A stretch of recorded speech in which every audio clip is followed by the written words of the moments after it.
Bonsoir à tous, je vous invite à vous installer. Bienvenue, merci d'être venus aussi nombreux à cette réunion de Jean-Patrick Gille en présence de Pierre Larouturou. Peut-être que vous ne connaissez pas Pierre Larouturou.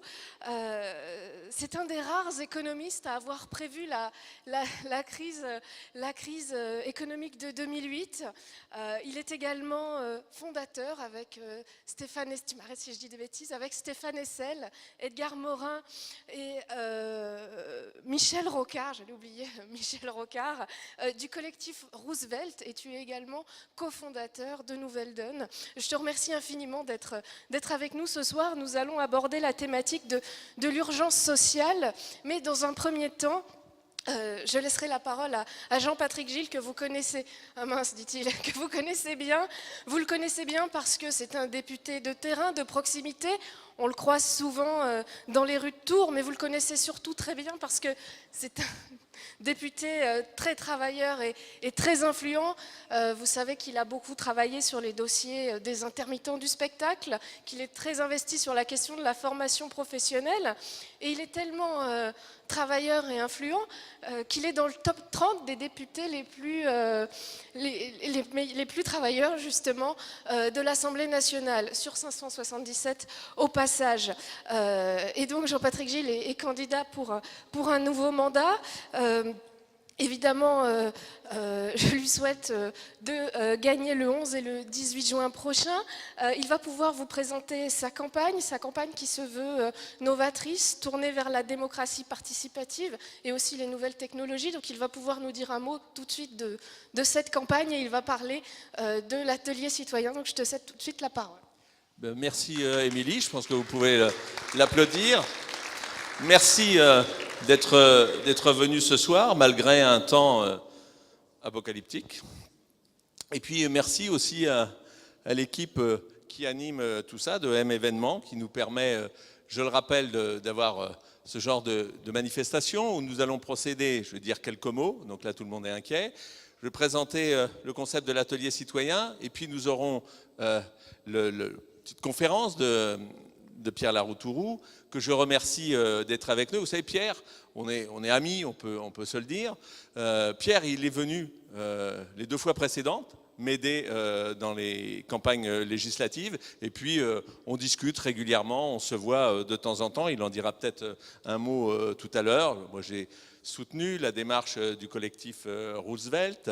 Je ne suis pas adhérent à Nouvelle Donne, mais on a des échanges. J'étais même, vous le savez, favorable à ce qu'il puisse être candidat aux primaires. Ça n'a pas été possible et je le regrette parce que je pense que sa voix aurait apporté, comme vous allez vous en rendre compte tout à l'heure, au débat et notamment sur la question du social, de l'urgence sociale et des politiques économiques et sociales qui pourraient être menées. J'indique aussi qu'il devait y avoir ce soir la présence de Jean Jouzel, qui n'a pas pu se rendre disponible, mais comme vous le savez, j'ai indiqué que ça nous permettra au contraire d'avoir une réunion supplémentaire, et cette fois-ci sur l'urgence écologique, puisqu'il viendra, on organisera ça à la fac des Tanneurs le 30 mai, vers 19h. On a du mal à caler l'heure, le 30 mai, donc ça sera la 5e réunion. Parce qu'en effet, j'ai souhaité qu'il y ait une campagne, ça sert aussi à avoir des échanges. Un petit mot donc pour, finalement ça sert aussi à ça, ces réunions, savoir la situation politique dans laquelle nous sommes et qui est porteuse de beaucoup d'interrogations. On a vécu une campagne, on peut dire, surprenante, affolante, finalement qui s'est structurée autour de la peur, la crainte, et puis finalement une forme de certitude d'avoir Marine Le Pen au 2e tour, et donc finalement quel vote utile pour ne pas se retrouver dans une situation à avoir à voter pour beaucoup de gens à droite au 2e tour pour éliminer Marine Le Pen. Et puis le candidat de droite s'est révélé être pas tout à fait l'homme intègre et plein de probité qu'il prenait pour tout le monde. Et donc, ça a complexifié encore cette campagne qui s'est emballée et qui finalement est complètement partie sur les affaires du Front National, celles de François Fillon d'un autre côté. Et finalement, des dynamiques de vote utile se sont mises en place. Et on est arrivé à un résultat qui n'était attendu par personne ou par peu de gens, donc la victoire d'Emmanuel Macron, qui est désormais notre président de la République. Ce qui fait une situation quand même inédite, atypique, notamment, je reviendrai par la démarche qu'il suit, mais par le simple fait aussi qu'il est largement élu, et on s'en félicite, puisqu'on a été nombreux à participer au deuxième tour à son élection, on n'avait pas tellement le choix, et donc 66%, et en même temps, son socle, si je puis dire, les personnes qui adhèrent réellement à son programme, et encore celui-ci est-il un peu flou, est beaucoup plus limité, et je pense qu'il est entre 15 et 20%. Et puis, cette démarche qui consiste à faire imploser ou turbuler le système politique français. Qu'est-ce que je retire de tout cela? On ne va pas refaire toute la série, c'est que les élections législatives vont être déterminantes. On est dans un système où c'est plutôt un bloc de centre qui est censé avoir gagné, ou un candidat du centre qui est censé avoir gagné, ou ni droite ni gauche, qui est censé avoir gagné cette présidentielle, qui a nommé un Premier ministre dont les premiers mots ont été de dire « je suis un homme de droite », il n'a pas nommé un Premier ministre en marche, si je puis dire. Et donc, ce sont les législatives qui vont nous indiquer, et par votre vote, que vous allez indiquer finalement l'orientation que vous pouvez envoyer au président de la République. Parce que, évidemment, son souci à lui, c'est d'essayer de créer un mouvement un peu attrape-tout, mais dont on ne sait pas bien la coloration. Et moi, je pense qu'il n'aura pas la majorité absolue, j'allais dire, je l'espère. Et donc, après, dans quel système serons-nous? Si c'est la droite qui pèse fortement, nous serons dans une forme de cohabitation.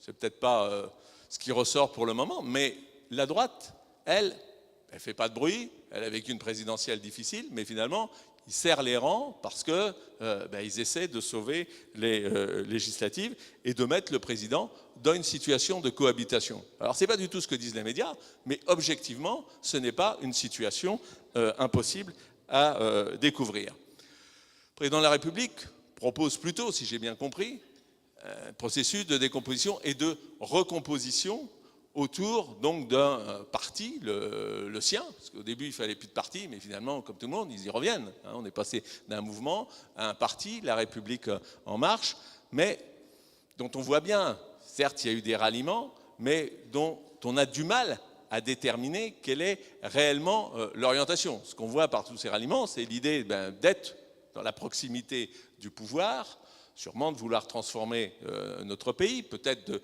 dépasser certains blocages, mais ce n'est pas sans, et j'y reviendrai, suggérer quelques inquiétudes. Et puis l'autre possibilité, qui est plus logique, parce que c'est celle que nous connaissons dans beaucoup de pays d'Europe, c'est l'idée d'une coalition. Finalement, dire, bon, il y a le parti du président qui fait, qui obtient des députés, et puis il faut bien qu'il trouve une majorité pour fonctionner. Et alors là, il y a encore soit une coalition avec la droite, peut-être avec la gauche. Bien évidemment, ce n'est pas l'hypothèse qui est portée, puisque le parti président fait l'hypothèse d'arriver en tête tout seul. Mais en même temps, s'il est en tête tout seul, il y aura une sorte de... Ça voudrait dire que toute la discussion du pays se limiterait à une sorte de parti unique. Je ne suis pas sûr que ça soit souhaitable. Il faut amener nos concitoyens à réfléchir là-dessus. Ou éventuellement, une coalition avec la gauche. Mais la difficulté, c'est que c'est possible dans les pays où il y a une grande coalition comme ça, c'est parce qu'il y a la proportionnelle. Nous, on a finalement une volonté peut-être de coalition, mais que notre système électoral et notre système politique ne permet pas du tout. Voilà la situation quand même inédite dans laquelle nous sommes. La présentation du gouvernement hier, où on voit bien un petit peu toutes les influences, on est quand même inquiet de voir que l'influence principale, c'est qu'on a confié à la droite, j'allais dire, les clés du coffre-fort. Vous mettez 2 ministres de droite à Bercy. Je peux vous dire, en tant que parlementaire, j'ai appris à connaître quel était le poids de Bercy dans ce pays. Je l'ai compris le jour où le Premier ministre lui-même m'a dit « Ah, c'est bien, on a avancé sur ce sujet-là, je te demande de suivre particulièrement pour que ça se mette en œuvre. » Quand je me suis dit « Ah oui, même le Premier ministre a du mal à se faire entendre, je ne dirais pas qui il était, de Bercy, c'est quand même ça, la réalité de ce pays. » Donc il faut bien voir que le gouvernement avec un chef de gouvernement qui est donc de droite, plus des ministres de droite à Bercy. Certes, il y a d'autres personnages, mais on voit bien l'orientation qui est quand même en train de se dessiner. C'est d'ailleurs pour ça que certains, et c'est à cette question que je dois répondre, peuvent se dire, finalement, vous, M. Gilles, quel est votre positionnement?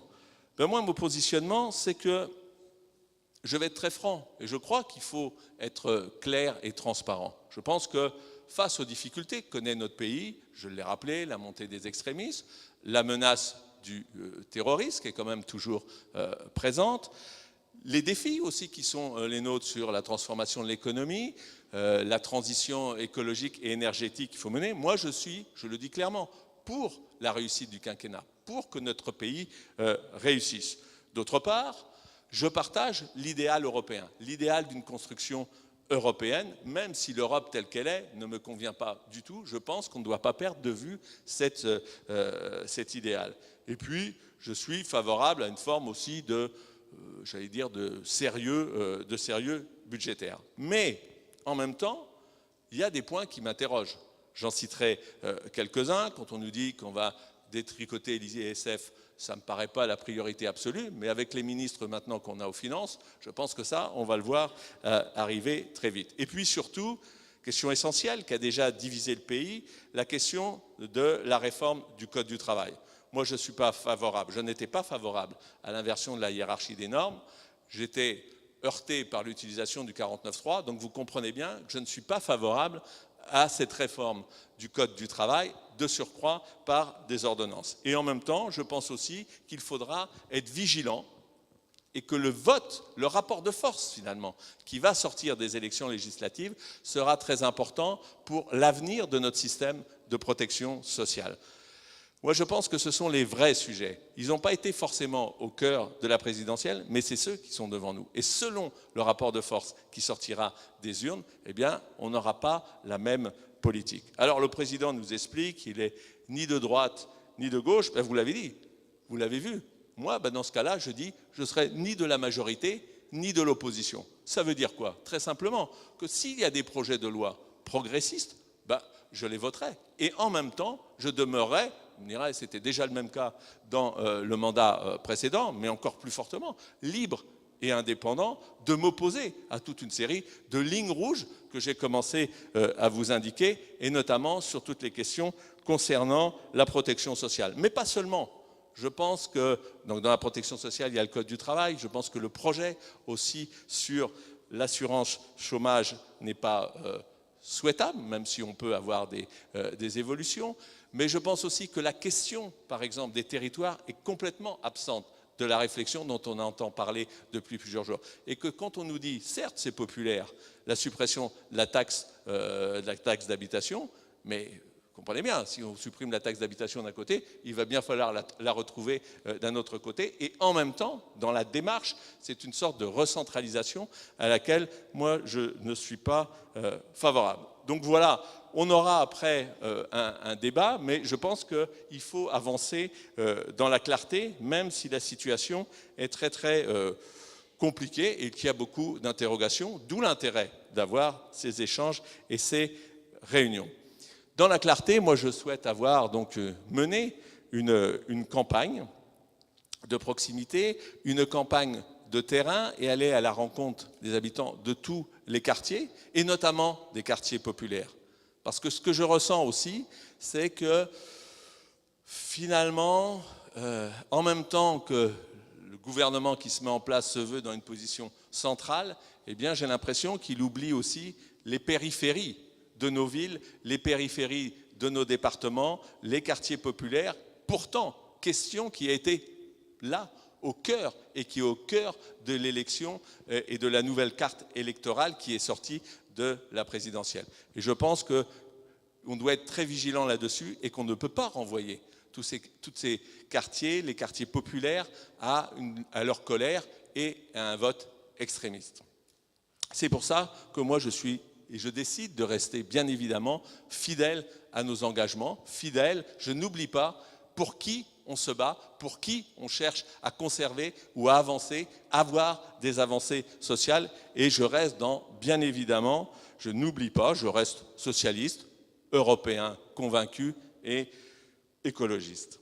Alors, la campagne que je vais mener, eh bien, je l'ai définie sur le terme, si on peut voir l'affiche, le terme très simple de député citoyen, parce que c'est comme ça que je me considère, ancré à gauche, vous l'avez compris, mais de répondre à ça. Je pense, Émilie a eu la gentillesse de le rappeler, avoir fait mon travail pendant ces dernières années, ça a été reconnu, ça a même été mis dans un classement, et je pense continuer à le faire, et puis en même temps, engagé pour Tours, parce que c'est comme ça que je conçois le travail de parlementaire, de porter aussi, je ne vais pas les développer là, vous le verrez dans le document ou sur mon site, de porter des projets pour Tours, de porter des projets pour le département, pour la métropole, parce que dans notre pays tel qu'il est, c'est aussi la fonction d'un député de relayer à Paris auprès des ministères, d'aller chercher des subventions, et je crois que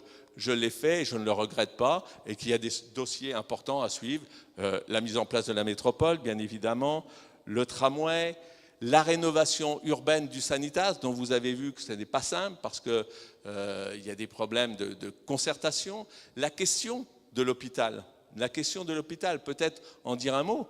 Évidemment, on s'est battu pour obtenir des crédits importants pour mener une rénovation de l'hôpital. Et en même temps, on est soumis à une sorte de chantage de nous dire « mais attendez, il faut commencer par faire des économies ». Moi, j'ai considéré qu'il était important d'aller chercher les crédits, parce que notre hôpital a besoin d'avancer, d'être à la mesure justement de la métropole que nous représentons, et si nous ne faisons rien, on a fait une grosse restructuration qui a été portée à l'époque par Jean Germain sur Bretonneau, il y a besoin maintenant de le faire sur Trousseau. Et puis, il y a les questions délicates, et moi je n'ai cessé de le répéter à la direction de l'hôpital, la question de Clocheville, qui est sensible. Mais je prends mon engagement de dire il faut quand même mener ce dossier. Et en même temps, il faut qu'il y ait une concertation avec les médecins. Je crois que je suis allé voir, il y avait des tensions, je suis allé voir la directrice générale, je lui en ai parlé, je crois que ça s'est bien mis en place. Une concertation avec les personnels. Il faut le savoir, il y a une situation, un dialogue social difficile à l'hôpital, mais je pense qu'on ne peut pas mener un tel projet si on ne rétablit pas un dialogue social. Et puis, et je pense que ça sera fait, et puis une concertation avec les usagers, avec les patients. Et que ça soit l'ANRU, c'est-à-dire la rénovation urbaine, ou que ça soit la rénovation de l'hôpital, moi je pense qu'on est dans une société où on ne peut avancer que s'il y a une vraie concertation. Vous ne pouvez plus arriver et dire aux gens « Regardez, on a plein d'argent, ça va aller très bien ». Si vous n'associez pas ceux qui doivent en bénéficier, en être les usagers, eh bien, il y a une crise de confiance et on n'avance pas. Voilà, un petit peu rapidement brossé comment je souhaite mener ma campagne, en multipliant aussi des réunions, je l'ai dit, avec Jean Jouzel le 30, François Bonneau à Tours-Nord lundi prochain, et puis à Tours-Est, au centre de vie du Sanitas, avec Patrick Veil mardi sur les questions de République. Et puisque je vous ai parlé de concertation, avant de donner la parole à Pierre, je voudrais aussi vous expliquer brièvement le dispositif Atelier citoyen que vous avez vu apparaître et que je veux mettre au cœur de ma campagne. Mais ce n'est pas pour faire un coup de campagne, ce n'est pas un gadget, c'est au cœur de ma démarche de parlementaire. Parce que j'ai travaillé avec d'autres parlementaires sur un thème qui est justement comment, à partir du numérique, et comment on associe mieux les citoyens à l'élaboration de la loi, et comment, peut-être, l'outil numérique peut y contribuer. Mais le numérique, ce n'est qu'un outil, mais néanmoins, je vous invite à regarder un petit film.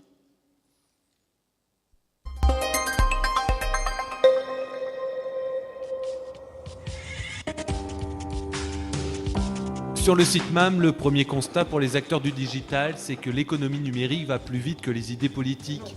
5 ans, le temps d'un quinquennat, c'est une éternité pour ces jeunes gens qui considèrent que l'économie numérique est une des grandes oubliées de la campagne présidentielle. Aujourd'hui, on arrive dans un développement, un boom du numérique qui est tellement énorme que beaucoup de gens ont du mal à s'y faire, et qu'il y a énormément de startups qui sont là pour accompagner ces personnes dans cette transition du digital et du numérique. Et sauf que c'est quelque chose qui n'est pas assez mis en avant aujourd'hui. De ce que je peux voir des politiques. Il n'y a pas encore suffisamment de pédagogie en tout Non. cas autour du numérique, autour de tous les usages qui sont rendus possibles par le numérique et qui seront rendus possibles parce que le futur est encore totalement à écrire et il est vraiment immense. Après moi ce qui vraiment me dérange plus singulièrement c'est plutôt sur l'aspect pédagogie, plutôt sur l'éducation en fait au final.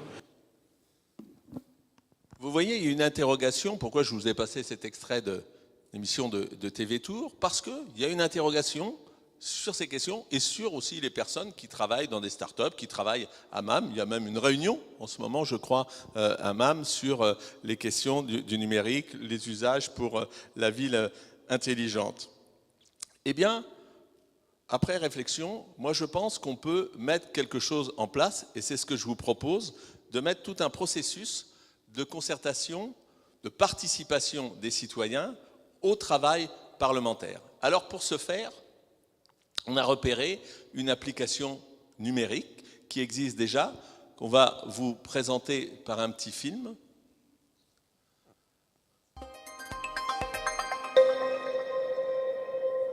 Bonjour, je m'appelle Jérémy Paré, je suis le cofondateur de Stig. Dans cette vidéo, je vais vous présenter notre application pour que vous puissiez échanger avec vos élus et participer à la volonté générale à l'échelle nationale et également à l'échelle locale. Si vous voyez les classements de Stig, chaque carte représente une idée. Vous pouvez voter pour ou contre chaque idée et les améliorer avec des amendements. Pour voter, touchez le bouton avec le pourcentage de vote positif et pour accéder aux amendements, touchez l'idée elle-même. Voilà la fiche de cette idée. On y retrouve sa synthèse que vous connaissez déjà, ainsi que son auteur, sa description et éventuellement son financement. En dessous, il y a deux autres sections, les amendements auxquels vous pouvez vous abonner et pour lesquels vous pouvez voter, et l'espace débat qui permet d'échanger avec les autres citoyens et les élus. Si je retourne sur l'auteur de l'idée, je peux accéder à son profil et voir toute son activité publique sur Stig. Vous pouvez facilement vous abonner afin de retrouver toute l'activité des utilisateurs sur l'onglet Activités de Stig. Mais revenons au classement. L'ordre dans lequel Stig affiche les idées est très particulier. En effet, pour visualiser la volonté générale, Stig attribue un score à chaque idée en fonction de l'adhésion qu'elle suscite. C'est de cette manière que nous effectuons notre classement appelé Top. La deuxième manière d'explorer Stig, c'est le mode idée au hasard, qui vous permet d'afficher des idées aléatoirement que vous pouvez voter d'un glissement du pouce. Vous pouvez également les passer si vous n'avez pas d'avis ou souhaitez y revenir plus tard. Tout ce que je viens de vous montrer, ça fonctionne à l'échelle de la France, à laquelle nous étions jusqu'à présent, mais vous pouvez très facilement passer à l'échelle locale en touchant le bouton d'échelle de Stig en haut à droite de l'application. Nous voilà désormais à Paris, dans cet exemple, où vous retrouverez exactement la même interface. Enfin, pour ajouter une idée, touchez le bouton en bas à droite ou bien dans le menu latéral, puis choisissez l'échelle concernée. Stig vous demande ensuite de taper quelques mots-clés représentatifs de votre idée afin d'éviter les doublons. Si votre idée n'est pas encore sur Stig, ajoutez-la après avoir choisi sa catégorie et rempli les différents champs. Voilà, vous êtes prêt à utiliser Stig et découvrir nos autres fonctionnalités. Vous avez la chance d'avoir un élu qui souhaite échanger avec vous, saisissez-la car ce sont eux qui permettent de transformer vos idées en actions concrètes. Vous pouvez télécharger Stig sur Google Play et l'App Store ou vous rendre sur notre site getstig.org pour découvrir notre application dans votre navigateur. Je vous souhaite de nombreux échanges productifs avec votre élu et vous invite à parler de Stig autour de vous, car plus il y a de citoyens, plus votre influence devient importante. Voilà, ah oui, vous pouvez l'applaudir, hein, c'est un exploit de raconter ça comme ça. Alors en même temps, maintenant, vous avez vu ça, il faut que je rassure tout le monde. Parce que ça peut paraître un peu compliqué comme ça. En fait, c'est assez simple. Hein. Je vais vous rassurer en 2 points sur comment ça fonctionne, et puis après, bizarrement, on n'est pas obligé de l'utiliser non plus. Pour ceux qui ont des smartphones, il suffit d'aller sur Stig, vous avez compris le principe, vous ouvrez, vous vous mettez non pas sur national, vous pouvez regarder, vous vous mettez au niveau local, et là, vous arrivez, c'est Tours, c'est la circonscription, et c'est quoi l'intérêt? C'est que là, vous n'avez pas besoin de faire tout ce qu'il a dit, vous rentrez et vous mettez, moi, monsieur le député, vous mettez même pas moi, monsieur le député, vous mettez une idée. Hein, je l'ai mis, j'ai un exemple. Moi, je pense que, par exemple, pour réduire j'ai une idée que j'essaie de développer, je ne sais même pas ce qu'en pense Pierre, je pense que pour lutter contre la multiplication des contrats courts, on pourra avoir quelque chose de simple, de dire que chaque fin de contrat, on taxe de 15 €. C'est une sorte de taxe Tobin sur les contrats. Du coup, ceux qui font des contrats à la journée, au bout d'un moment, ils comprennent que ça leur fait 1 heure de plus à payer par journée, donc ils vont élargir. Je l'ai mis en discussion. Donc l'intérêt de Stig, c'est que vous envoyez une idée Alors vous allez me dire, bon, avant, on avait le courrier, on avait le téléphone, on les a toujours, on a les mails, c'est vrai. D'ailleurs, je voulais indiquer quand même que les députés sont largement sollicités, et c'est bien, par les associations, par les particuliers, par des lobbies, des associations qui s'organisent, etc. Donc Stig, c'est la même chose, mais vous le faites à partir de votre téléphone. Quel est l'intérêt? C'est que ça apporte un tout petit plus, c'est que ça met immédiatement en discussion. C'est immédiatement participatif. C'est-à-dire que l'idée que j'ai présentée, ben pour le moment, elle est à 86%. Donc, on voit, il y a des idées, ça vous permet d'évaluer votre idée, et puis ça permet une discussion immédiate, puisque vous pouvez l'amender, etc. Donc, c'est un outil supplémentaire et un outil participatif.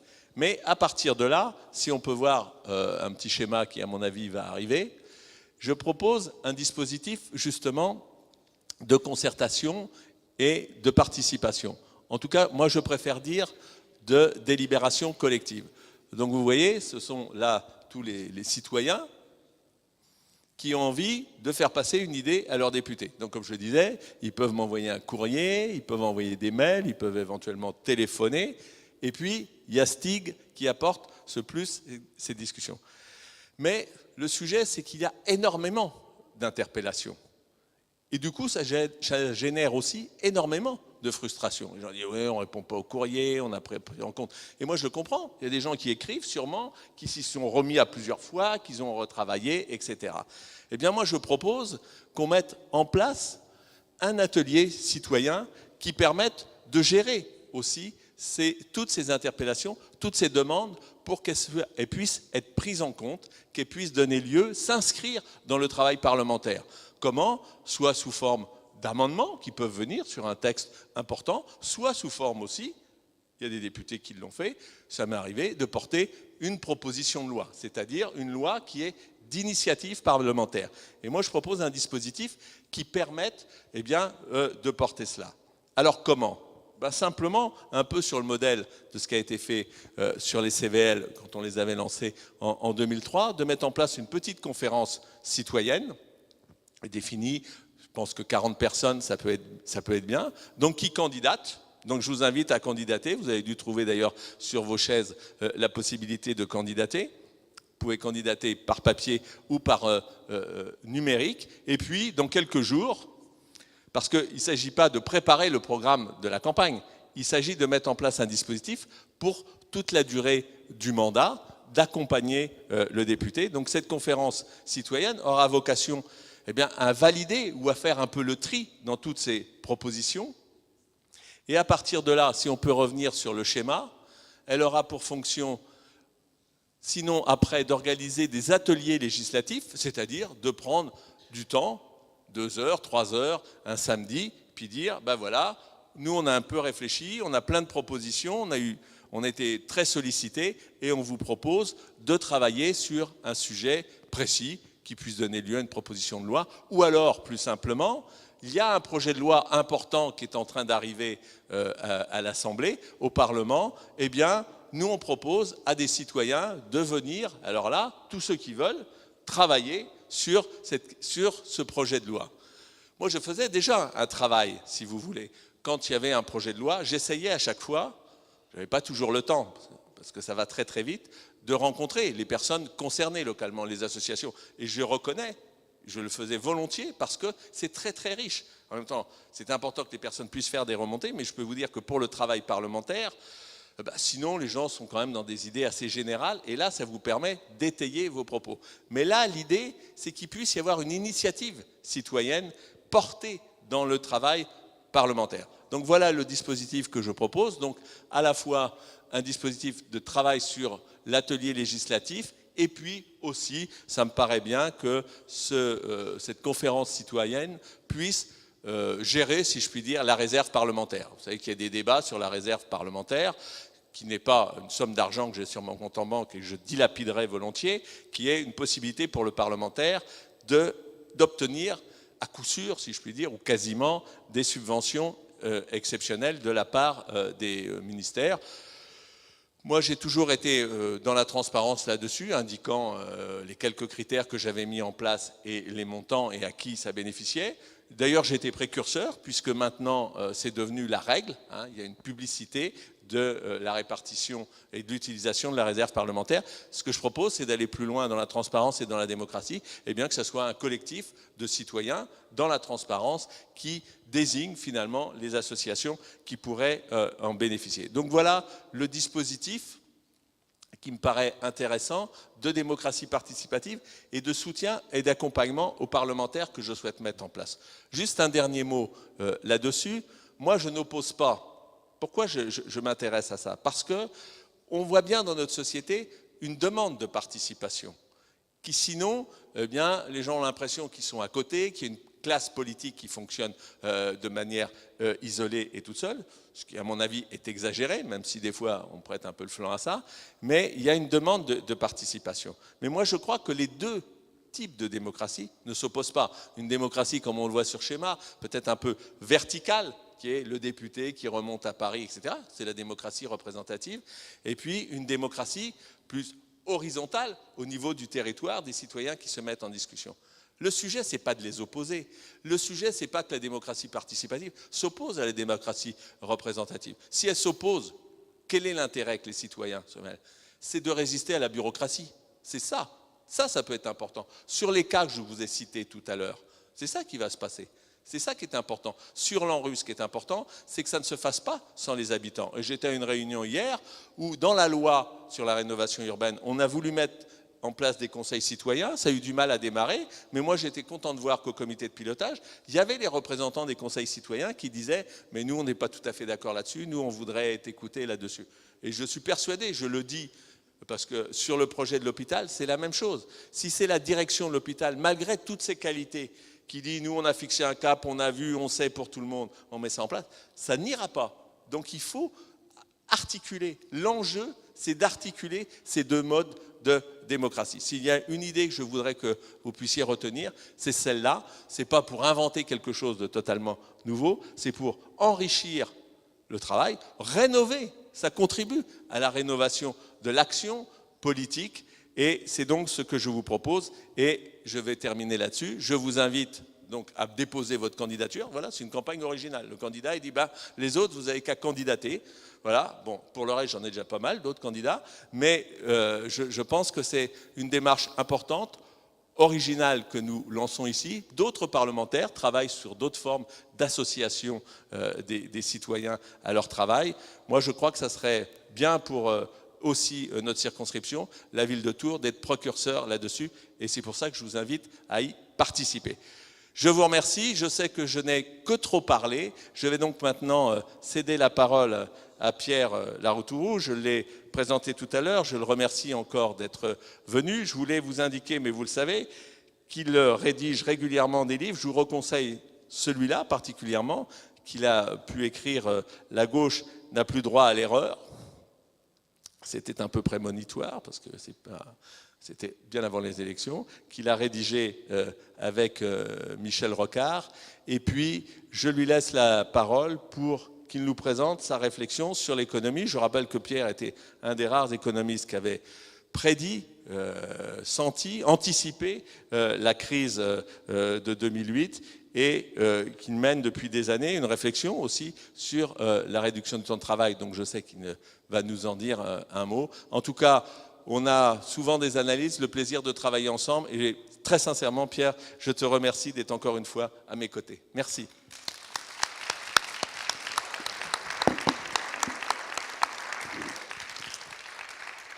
C'est effectivement un plaisir. Je crois que c'est la 3e fois qu'on fait campagne ensemble et j'espère que comme les 2 autres fois, tu vas gagner parce que tu es un très bon député. Je dois présenter aussi les excuses de Jean Jouzel, le grand climatologue, prix Nobel de la paix, médaille d'or du CNRS, qui va venir. Il ne pouvait pas venir aujourd'hui. On a dîné ensemble hier soir. Il m'a redit de vous présenter ses excuses. Il t'a envoyé un petit mot ce matin et il sera avec vous dans 10 jours.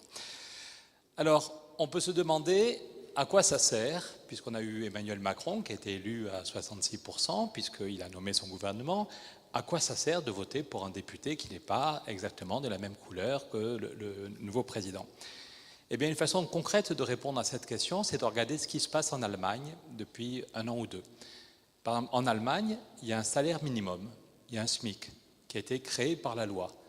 Alors que cette idée, il y a 10 ans, elle paraissait révolutionnaire. Il y avait plein de gens en Allemagne qui n'arrivaient pas à vivre correctement, qui gagnaient 4 euros de l'heure, qui gagnaient 4,50 euros, 5 euros. C'était la misère, même pour ceux qui travaillaient. Mais tout le monde disait, mais créer un salaire minimum, ça n'est pas possible, ça n'est pas dans la tradition allemande. Bon. Et puis finalement, Angela Merkel a dû accepter de faire une loi pour mettre en place un salaire minimum. Et ça marche très bien, ça ne fait que quelques mois, mais ça y est, ça commence à avoir un effet et des millions de gens voient leur vie quotidienne s'améliorer et on voit que l'économie allemande va quand même très très bien, que les arguments du patronat, d'une partie du patronat, sur c'est pas possible de faire un salaire minimum, eh bien c'était faux, ça marche très bien et des millions de gens vivent mieux. Et pourquoi est-ce qu'Angela Merkel a dû accepter de faire une loi sur le salaire minimum? C'est parce qu'elle n'avait pas la majorité absolue et qu'il fallait qu'elle travaille avec des députés du centre-gauche qui n'étaient pas toujours d'accord avec elle, mais elle a dû accepter, sinon elle ne pouvait pas gouverner. C'est elle la patronne, donc ce n'est pas le bazar. Certains vous disent, si Emmanuel Macron n'a pas la majorité absolue, ça va être le bazar. Pas du tout, ce n'est pas le bazar, ce sera simplement qu'on ne sera pas alarmé, qu'il y aura un dialogue, et on voit en Allemagne comment l'économie marche bien, comment le pouvoir politique marche bien, mais comment grâce à des députés de gauche dont Merkel avait besoin, il y a un salaire minimum. Pareil sur la taxe Tobin. Il y en a qui doivent ici, depuis des années, vouloir lutter contre les paradis fiscaux, lutter contre la spéculation. Tu parlais de l'hôpital tout à l'heure, du besoin d'argent pour les hôpitaux, pour les retraites. Quand on nous dit qu'il n'y a pas d'argent, mais il y a de plus en plus d'argent qui part dans les paradis fiscaux ou sur les marchés financiers. Il y a des gens qui se battent depuis des années pour une taxe Tobin. Et pareil, en Allemagne, on leur disait, ça n'est pas possible. Eh bien, Angela Merkel, parce qu'elle avait besoin de quelques députés de gauche, parce qu'elle n'avait pas la majorité absolue, a dû accepter de dire oui, l'Allemagne veut une taxe Tobin. Les Anglais étaient furieux, les banquiers étaient furieux, mais l'Allemagne a lancé, ça va lentement parce que le lobby bancaire bloque, mais l'Allemagne, Angela Merkel a dit ok, on va mettre en place une taxe Tobin dans quelques années. Donc ça veut dire que oui, ça peut être utile, et je pense même que c'est le seul vote utile, parce que ceux qui vont voter pour En Marche, les gens qui sont candidats de En Marche, il y en a parfois des gens bien, hein, mais ils ont signé le fait qu'ils seraient toujours d'accord avec ce qu'on va leur dire. Il y en a d'autres, les insoumis, qui parfois aussi sont des gens bien, mais qui seront toujours dans l'opposition. Et par contre, on peut faire confiance à quelqu'un comme Jean-Patrick pour dire ça va dans le sens du progrès social, ça va dans le sens d'une Europe plus juste, plus humaine, je signe. Et par contre, tu l'as dit, il y a des choses que tu ne voudras pas voter. Donc je pense que c'est utile, sans doute le seul vote utile, effectivement, dans cette circonscription. Alors, si je suis là, ça fait quoi, 15 ans qu'on se connaît, je réfléchis dans le train, c'est après le 21 avril 2002, quand la gauche s'était pris une grosse baffe au 21 avril, moi j'avais pris ma carte au PS, toi tu y étais déjà, je pense, et c'est la première fois qu'on avait commencé à travailler ensemble pour que le PS se remette au boulot. On n'y est pas arrivé, mais on ne se décourage pas. Toi, tu es resté dans la vieille maison, moi je suis à côté, mais je suis très heureux de venir. Oui, tu l'as dit, tu n'aimes pas qu'on te fasse de la pub, mais tu es classé dans les 30 meilleurs députés. Je ne sais pas comment tu fais, parce que tu es en même temps présent sur le terrain, présent avec ta femme et tes enfants, d'après ce qu'ils me disent, et en même temps réellement présent à l'Assemblée, capable de dire non. Ce n'est pas un frondeur professionnel de ce qu'on voit à la télé, mais je me souviens comment tu m'avais expliqué que sur le CICE, en conscience, tu t'étais dit, avec quelques autres députés, que ce n'était pas possible de donner 30 milliards sans aucune contrepartie. Que tu avais essayé de peser, sans pousser des coups de gueule, il y a des gens qui sont... Voilà, mais tu avais essayé de peser, et puis tu t'étais dit, en conscience, c'est une erreur dramatique, et je crois que beaucoup de gens le comprennent maintenant, mais tu es un de ceux qui, je crois que vous étiez comme petit nombre à l'époque, qui avait dit, ça n'est pas possible de voter 30 milliards, je ne peux pas en conscience voter ça, même s'il y a une énorme pression du groupe. Donc tu es capable de dire non, mais ce qui est agréable à chaque fois, après ça je vais arrêter les compliments, sinon tu vas être gêné, mais c'est qu'il y a des députés où on s'ennuie, au bout d'un quart d'heure, parfois je vais à l'Assemblée, au bout d'un quart d'heure on n'a plus rien à se dire, tandis que toi, c'est à chaque fois c'est 2% de petites blagues et 98% de solutions. Tandis que tu as des députés qui ne sont jamais drôles et jamais sérieux non plus sur le fond, qui n'ont rien à dire de concret, tandis que toi, tu arrives à mettre les petites blagues qu'ils font pour déstresser, parce que sinon la situation est stressante, et surtout après ça des solutions, en même temps sur le terrain à Tours, en même temps sur les missions locales. Ça fait des années que tu mouilles la chemise sur la question de la lutte contre le chômage, la lutte contre la précarité, pour l'insertion des jeunes, pour la formation de ceux et celles qui sont en grande difficulté. Donc il n'y a aucun doute sur le... Voilà, je fais peu de campagne pour des gens qui ne sont pas Nouvelle Donne, mais je suis très heureux d'être avec toi ce soir.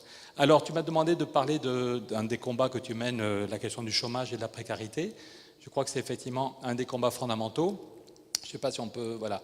Et dont on n'a pas beaucoup, ça fait partie des débats qui ont été éludés pendant la campagne présidentielle, parce que la campagne présidentielle, c'était pour ou contre Fillon, pour ou contre Le Pen, et en fait... Qu'est-ce que va faire M. Macron sur la question du chômage? Je suis incapable de savoir aujourd'hui. Le ministre de l'économie qui est arrivé à Bercy hier nous explique qu'il va supprimer 500 000 emplois de fonctionnaires. J'ai du mal à comprendre comment en coupant 500 000 emplois de fonctionnaires, ça va avoir un effet positif. Donc voilà, ça fait partie des ambiguïtés de ce... Il y a en même temps des gens très bien comme Nicolas Hulot et puis d'autres, voilà. Mais donc la question du chômage, voilà, comme économiste, parfois j'arrive avec quelques courbes. L'évolution, c'est 2 500 000 chômeurs de plus depuis 9 ans. Voilà. Sans compter tous ceux et celles qui sont tombés en fin de droit, parce que tous les mois, on aurait pu commencer la soirée par donner la parole à des hommes et des femmes qui sont là, et tous les mois, il y en a qui arrivent, une fois le journal Le Monde avait fait un article à la une pour dire qu'en un an, il y en a 1 million qui étaient tombés en fin de droit. 1 million d'hommes et de femmes qui ne sont plus comptés comme chômeurs, ils ont été licenciés il y a 2 ans, ça fait 2 ans qu'ils cherchent du boulot, ils ne trouvent rien, et ils tombent. Ils ne sont plus comptés comme chômeurs, ils ne sont plus dans les statistiques du chômage, mais ils sont tombés un cran plus bas. L'article disait qu'il y en avait 600 000 qui ne comptaient que sur les solidarités familiales pour ne pas se retrouver dans la rue. À ce niveau-là, c'est vraiment une catastrophe. Il ne s'agit pas de faire du Zola, mais moi j'étais impressionné. Il y a 1 an, j'ai rencontré un chercheur de l'INSERM. L'INSERM, c'est l'Institut de la recherche médicale en France, qui est très très officiel. Ils ont suivi la population française pendant 7 ans et disent que le chômage, en tant que tel, fait chaque année entre 10 000 et 15 000 morts. Voilà. C'est un sujet qui a été quasiment complètement éludé de la campagne présidentielle, mais il y a des millions de familles où la vie quotidienne est foutue en l'air, parce qu'à chaque fois qu'il y a une dépense, c'est compliqué. Les enfants veulent des chaussures, un nouveau survêtement, chaque dépense est compliquée. L'autre jour, j'étais à Hénin-Beaumont pour un débat, et une femme, à la fin de la soirée, m'a expliqué qu'à chaque fois qu'il y a quelqu'un qui sonne, elle a la trouille que ce soit l'huissier. Voilà. Il ne s'agit pas de faire du Zola, mais le chômage et la précarité, c'est des millions de gens dont la vie est abîmée au quotidien, et puis tous ceux qui tombent au fond, 10 000 ou 15 000 morts à cause du chômage chaque année. Et à ce niveau-là, on est tous concernés. Et je pense que Jean-Patrick fait partie des gens qui veulent rassembler le pays autour d'un projet global, alors qu'il y a des politiques qui passent leur temps à nous diviser. Entre ceux qui se lèvent, quand vous entendez un Bruno Le Maire, quand vous entendez des gens de droite, il y a d'un côté ceux qui se lèvent tôt le matin, qui sont dynamiques, et puis de l'autre côté, il y aurait les assistés.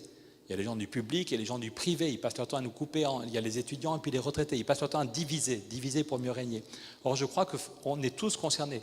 Quand il y a 6 millions de chômeurs, presque plus de 6 millions d'inscrits à Pôle emploi au total, toutes catégories confondues, tout le monde est tiré vers en bas. La négociation sur les salaires, par exemple, dans beaucoup d'entreprises, la négociation, c'est si tu n'es pas content, tu peux aller voir ailleurs. Donc du coup, vous voyez cette courbe, c'est les chiffres de l'OCDE. Dans tous les pays occidentaux, la trouille du chômage est dans toutes les têtes, et du coup, ce qui va au salaire a considérablement baissé. Alors on va vous dire que c'est pire en Allemagne ou au Japon, c'est pour ça que la France a un problème de compétitivité par rapport à des pays où c'est pire, où la part des salaires a encore plus baissé. Mais si vous regardez la courbe en rouge, c'est la moyenne de tous les pays occidentaux, ce qui allait au salaire et aux cotisations, ce qui va pour nos retraites, pour les cotisations de sécu, c'était 67% du PIB il y a 30 ans, et puis si tu n'es pas content, tu vas voir ailleurs, si tu n'es pas content, tu vas voir ailleurs, ça n'est plus que 57% du PIB maintenant qui va au salaire et aux cotisations. Donc sans un mot, Thomas Piketty, dans son premier bouquin, disait que la dernière fois que la gauche avait été au pouvoir et avait eu beaucoup de courage pour faire une réforme fiscale ambitieuse, quand Pierre Mauroy était Premier ministre, après des mois et des mois de débats à l'Assemblée, la réforme fiscale avait permis de donner 0,3% du PIB en plus aux salariés. Le gain était de 0,3. Et là, sans aucun débat, depuis 30 ans, la trouille du chômage a provoqué un déséquilibre tel que la part des salaires a reculé de 10% du PIB. 30 fois plus. Le recul qu'on a tous subi, salariés, et puis donc ceux qui vont en retraite, le recul qu'on a subi à cause du chômage, j'insiste là-dessus sur le fait qu'on est tous concernés. Tous, y compris les professions libérales. Quand il y a 6 millions de chômeurs, c'est des gens qui ne vont jamais aller au restaurant, qui ne vont jamais aller au café pour le bonheur de plaisir, qui ne vont jamais aller dans une bonne charcuterie. Ils achètent le jambon le moins cher chez Lidl ou chez Carrefour. Donc on est tous concernés pour des raisons philosophiques. Si on croit à la fraternité, on est dans un pays républicain. Si on croit à la fraternité, ce sont des hommes et des femmes, ce sont des frères et des sœurs. Mais même du point de vue bêtement économique, quand il y a autant de chômage, on est tous tirés vers en bas. Ce sont au total des sommes considérables. Vous voyez, c'est le graphique qu'on a mis dans le livre avec Michel Rocard, parce que certains ont peur de passer pour des vieux marxistes quand on parle de ce problème de qu'est-ce qui va aux capitaux et qu'est-ce qui va aux salariés. Mais vous voyez, au total, en 30 ans, quand je vous dis que à cause du chômage, la part des salaires a baissé de 10 points, au total, en 30 ans, c'est 150% du PIB sur 30 ans, 150% du PIB qui aurait dû aller aux salariés, aux caisses de sécu, aux caisses de l'État, aux caisses des collectivités, et qui sont partis vers les marchés financiers. Donc quand Bruno Le Maire nous explique qu'il faut faire des coupes dans les dépenses publiques parce que la France a accumulé en 30 ans une dette de 90% du PIB, là où il a raison, c'est qu'en 30 ans, on a accumulé une dette de 90% du PIB. Mais en 30 ans, d'après les chiffres officiels, il y a au contraire aussi une dette des marchés financiers vis-à-vis des peuples qui est de 150% du PIB, presque 2 fois plus. Donc est-ce que la conclusion, c'est qu'il faut se serrer la ceinture, ne pas donner d'argent à l'hôpital, ne pas augmenter les retraites et couper dans les budgets publics, et dans la culture, dans l'éducation, ou est-ce qu'il faut se dire au contraire que par tous les moyens possibles, il faut lutter contre le chômage pour rééquilibrer la négociation, casser le chômage, et puis par la fiscalité, Jean-Patrick, il n'en a pas fait l'étonne, mais il était un des rares députés. Je me souviens quand, avec Michel Rocard, on voulait durcir la loi bancaire, quand il y a 4 ans et demi, il y avait une discussion à l'Assemblée pour faire une vraie séparation des banques de dépôt et des banques d'affaires et lutter contre l'évasion vers les paradis fiscaux. Je me souviens de la réunion que tu avais organisée avec Michel Rocard pour essayer de pousser d'autres députés à plus de courage, parce qu'une bonne partie de cet argent part vers les paradis fiscaux. C'est très concret, hein. Il n'y a pas d'argent pour les hôpitaux, il n'y a pas d'argent pour les écoles, il n'y a pas d'argent pour le... Mais il y a des sommes, des dizaines de milliards qui partent vers les marchés financiers. Donc on voit comment le chômage nous fout tout en l'air. On n'a pas le temps de parler des questions agricoles aujourd'hui, mais on est dans un drame aussi. Il y a toutes les semaines des paysans qui se flinguent parce qu'ils n'arrivent plus à vivre de leur travail. Et vous voyez que c'est à peu près les mêmes mécanismes qui jouent, hélas. Vous voyez la courbe là, c'est ce qu'on paye nous quand vous allez acheter du pain ou du fromage ou des produits qui viennent de l'agriculture, c'est le prix payé par le grand public, et puis en bas c'est le prix payé aux paysans. Oui. Donc comment la question du travail, si on se dit socialiste, qu'on soit au PS ou dans une maison d'à côté, si on est socialiste, c'est qu'on pense que chacun et chacune doit pouvoir vivre dignement de son travail, et que ça n'est pas possible que dans tous les secteurs d'activité, c'est vrai pour beaucoup d'artisans, c'est vrai pour les paysans, c'est vrai pour la plupart des salariés, que ce qu'on reçoit grâce à notre travail diminue de plus en plus, et qu'il y ait quelques millionnaires, quelques milliardaires qui ne savent plus quoi faire de leur argent. Alors, concrètement, je ne vais pas commencer à Tours, mais à Paris, ça devient insupportable. C'est tous les jours que dans le quartier où j'habite, qu'on voit des gens qui attendent les poubelles du Monoprix ou du Carrefour. C'est absolument, si on est nombreux ce soir à vouloir faire bouger les choses, c'est que je pense qu'on ne peut pas accepter ce niveau d'injustice. Et puis je pense que c'est peut-être pour ça que quand tu parles, tu as toujours un petit éclair de joie dans les yeux, c'est que on ne peut pas renoncer à dire qu'on a droit au bonheur, que si on veut faire bouger la société, c'est pour que chacun et chacune vive dignement, mais aussi que chacun et chacune trouve des points d'appui pour vivre un droit au bonheur. On n'a qu'une vie. J'ai mis la photo d'un de mes fistons, on est dans les Pyrénées, c'est le mariage d'un cousin, il joue au foot là-bas.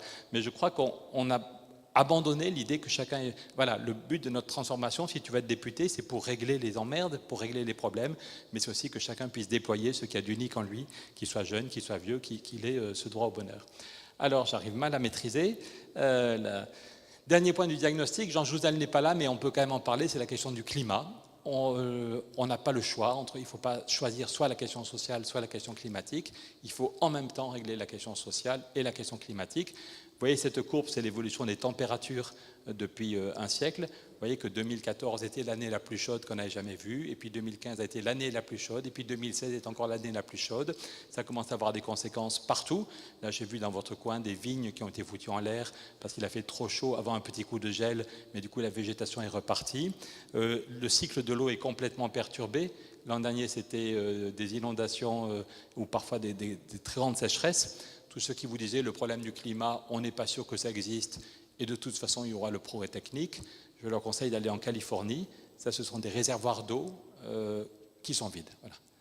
Donc, la question du climat, ce n'est pas peut-être une hypothèse dans 50 ans et qui sera réglée par le progrès technique. C'est aujourd'hui déjà, dans plein d'endroits de la Terre, soit des inondations, soit au contraire des sécheresses. Le cycle de l'eau est complètement perturbé. Et en Californie, il n'y a plus d'eau. Et quand il n'y a plus d'eau, il n'y a plus d'eau. Ça veut dire que les gens ne peuvent pas prendre trop de douches, qu'ils ne peuvent pas arroser le jardin, que ça pose des énormes problèmes pour l'agriculture. Donc la question du climat, elle est fondamentale. Il faut répondre immédiatement. Alors, j'accélère un peu. Un des grands débats qu'il faut qu'on ait, et une des idées qu'on avait mis ensemble dans le texte qu'on a fait après le 21 avril 2002, c'est qu'il faut qu'on invente un nouveau modèle de société pour donner du boulot à tout le monde, pour permettre à chacun de vivre dignement, sans miser sur un retour miraculeux de la croissance. Parce que c'est là aussi, il ne s'agit pas de focaliser, mais les deux ministres de l'économie qui ont été nommés hier, les deux qui arrivent à Bercy, passent leur temps à dire qu'avec eux, la croissance va revenir et que grâce à la croissance, on pourra donner du boulot à tout le monde. Voilà l'évolution de la croissance depuis 50 ans. Je pense que même si vous n'avez pas vos lunettes et que vous ne voyez pas le détail, vous voyez, en gros, dans les années 60, la croissance était à 5,6, puis 3,7 dans les années 70, puis 2,2, puis 1,9, voilà. Donc vous voyez le trend. Et c'est un cercle. Or, le chiffre magique, si on continue à miser sur la croissance pour sortir du chômage, il faut 2 ou 2,5% de croissance chaque année pendant plusieurs années pour vraiment faire baisser le chômage, non pas en rayant les chômeurs, mais en leur donnant un vrai boulot. Donc vous voyez que ça fait quand même plus de 30 ans, qu'on n'a pas le chiffre magique. Parfois, pendant un an, ça va aller mieux, là, parce que le prix du pétrole est bas, parce que nos exportations vont bien. Donc, on va sans doute encore avoir une année avec une croissance un peu plus forte. Cocorico, on aura 1,6. C'est mieux que si c'était 0, mais ça ne règle aucun problème. Donc, vraiment, quand vous allez voter le 11 et le 18 juin, ne votez pas pour un député qui vous raconte des blagues et qui vous dit que grâce à son gouvernement, la croissance va revenir et va régler tous les problèmes. Ça n'est pas sérieux. Quand vous voyez cette courbe, ça n'est pas sérieux. Et ça, c'est la courbe pour la France, mais c'est pareil en Allemagne, c'est pareil au Japon. Moi, quand j'étais étudiant en économie il y a 25 ans, on ne pouvait pas avoir la moyenne si on n'expliquait pas dans nos copies que le Japon allait avoir une croissance terrible et allait nous manger tout cru, tous les autres pays. Et en fait, c'était des années où le Japon avait une bulle immobilière. Et depuis que la bulle a éclaté, le Japon n'a que 0,7 en moyenne. Il y a des années à 1,3 où le Premier ministre dit cocorico, ça y est, le Japon est sorti de la crise, et puis des années où ça retombe à 0,2. Mais en moyenne, c'est un peu, voilà, en moyenne, le Japon n'a que 0,7%. Pourtant, c'est eux qui ont le plus investi dans la recherche. J'entendais Emmanuel Macron l'autre jour qui disait que la France allait s'en sortir en mettant beaucoup d'argent dans la recherche. C'est très bien. C'est très bien d'investir dans la recherche. C'est très bien Le Japon n'a pas le traité de Maastricht. Le Japon a fait des plans de relance pharaoniques. Ils ont un déficit de plus de 6% en moyenne chaque année. Le Japon a tout fait pour relancer sa croissance. Des déficits budgétaires colossaux, des investissements dans la recherche et de l'industrie très importants, une politique monétaire très agressive, des taux d'intérêt à 0%. En faisant tout ce qui est possible pour relancer la croissance, le Japon n'a que 0,7% en moyenne. Donc ça n'est pas sérieux si on comprend la gravité de la situation, de miser sur la croissance. Dernier argument pour dire que la croissance n'est plus la solution, c'est de voir un pays comme les États-Unis, qui là aussi sert de modèle. Quand on nous explique qu'on va réformer par ordonnance pour simplifier le droit du travail, en gros, le président de la République et son équipe pensent que si on fait comme aux États-Unis, si on a un code du travail ultra allégé et un droit du travail et un coût du travail très allégé, ça va donner le plein emploi. En fait, c'est une illusion d'optique. Aux États-Unis, il n'y a que 5% de chômage officiellement, il n'y a que 5% de chômage, mais tous les mois, il y a 300 000 ou 400 000 Américains qui ne sont plus comptés comme chômeurs parce qu'ils se découragent, ils ne vont plus chercher de boulot, ils tombent dans la pauvreté. Bienvenue. Et donc, en fait, le meilleur indicateur pour voir la situation de l'emploi aux États-Unis, c'est le taux d'activité. Et vous voyez que le taux d'activité s'effondre, ça c'est entre 1995 et 2015, vous voyez que le taux d'activité s'effondre. Il y a moins de 63% des adultes aujourd'hui aux États-Unis, moins de 63% des adultes qui sont actifs sur le marché du travail. C'est plus de 90 millions d'adultes américains, plus de 90 millions, qui ne cherchent même plus du boulot. Ils sont découragés, ils n'ont droit à aucune allocation. Donc les chiffres statistiques, il y a seulement 5% de chômage, mais en fait ça ne correspond pas du tout à une situation de plein emploi. On voit bien que la croissance, même aux États-Unis, on a tout fait pour relancer la croissance n'est plus synonyme du tout de plein emploi. Et dernier élément de diagnostic, tu as dit que j'étais un des rares qui avait annoncé la crise de 2008. Le journal Marianne me disait que j'étais un des 5, mais maintenant, un des 5 qui avait annoncé la crise de 2008. Mais maintenant, c'est quasiment tous les mois que le FMI ou la BRI, la Banque des règlements internationaux, disent attention, attention, n'importe quand, on peut avoir une nouvelle crise pire que 2008. On l'oublie un peu, mais avant la crise de 29, tout le monde dans les livres d'histoire parle de la crise de 29, on oublie qu'il y avait une première crise en 1920-1921, et puis au bout de 3 ans, on s'en était remis facilement, on avait recommencé à spéculer comme si de rien n'était, et quand ça pète la deuxième crise, c'est dramatique. Et bien là, regardez, c'était à la une du journal Les Échos il y a quelques semaines, le Dow Jones, c'est l'équivalent du CAC 40, vous avez en France, on parle de la bourse de Paris, le CAC 40, aux États-Unis, ça s'appelle le Dow Jones, vous voyez que la dernière fois, avant que la crise éclate en 2008, le Dow Jones était monté à 14 000 points. Là, il vient d'arriver à 20 000 points. Et puis un mois après, à 21 000. C'est l'euphorie parce que Trump arrive. Mais ça peut exploser n'importe quand. Le FMI a encore fait un rapport très inquiétant il y a 3 semaines. La dette, voilà, même ceux qui sont fâchés avec l'économie voient le problème. La dette totale aux États-Unis, c'est bien pire qu'en 1929. C'est absolument du délire. Il faut de plus en plus de dettes pour un effet de plus en plus limité. Et l'autre bombe que met en avant le FMI, qui peut péter n'importe quand, c'est le FMI, dit qu'il y a 2 bombes dans l'économie mondiale. Les États-Unis, jamais autant de spéculation, jamais autant de dettes. Et la Chine, c'est la plus grosse bulle immobilière qu'on a jamais vue. Vous voyez, l'an dernier, rien que les chiffres officiels, sans compter la dette publique, et sans compter les shadow banking, les crédits pas clairs, il a fallu mettre 44% du PIB sur la table en un an, de nouveaux crédits, 44% du PIB pour nourrir la bulle immobilière, pour nourrir la croissance. Voilà. Donc j'arrête là, on n'est pas là pour faire un cours de macroéconomie, mais tous ceux qui pensent que la crise est finie et que la croissance va revenir de façon durable, ceux-là sont des paresseux qui ne prennent pas un quart d'heure pour travailler, parce que ces chiffres, vous voyez, c'est la une des échos, ce n'est pas des études que personne ne connaît. Ce que je vous montre, c'est tous ceux qui s'intéressent à l'économie savent que ça peut péter n'importe quand. On ne sait pas si c'est dans 2 mois ou dans 2 ans, mais au lieu de se dire, vous inquiétez pas, la croissance revient, on met des rustines et puis la croissance revient, il faut dire au contraire, dépêchons-nous, sans doute on va avoir peut-être une année de croissance un peu meilleure. C'est maintenant qu'il faut avoir à l'Assemblée des gens, des députés, qui comprennent les choses et qui, au lieu de dire tout va bien, la croissance revient, disent on n'a qu'un temps limité pour mettre à flot un nouveau modèle, pour inventer un nouveau modèle qui donne du boulot au plus grand nombre, qui donne un vrai revenu, qui protège notre population la prochaine fois que ça va péter. Alors, les solutions, vous voyez, c'était là aussi à la une des échos, le FMI redoute une nouvelle crise mondiale. Et ça, on n'en a pas parlé 1 minute dans le débat des présidentielles. On n'en parle pas 1 minute. La question de la séparation des banques, est-ce que vous avez déjà vu M. Macron dire qu'il allait faire la séparation des banques?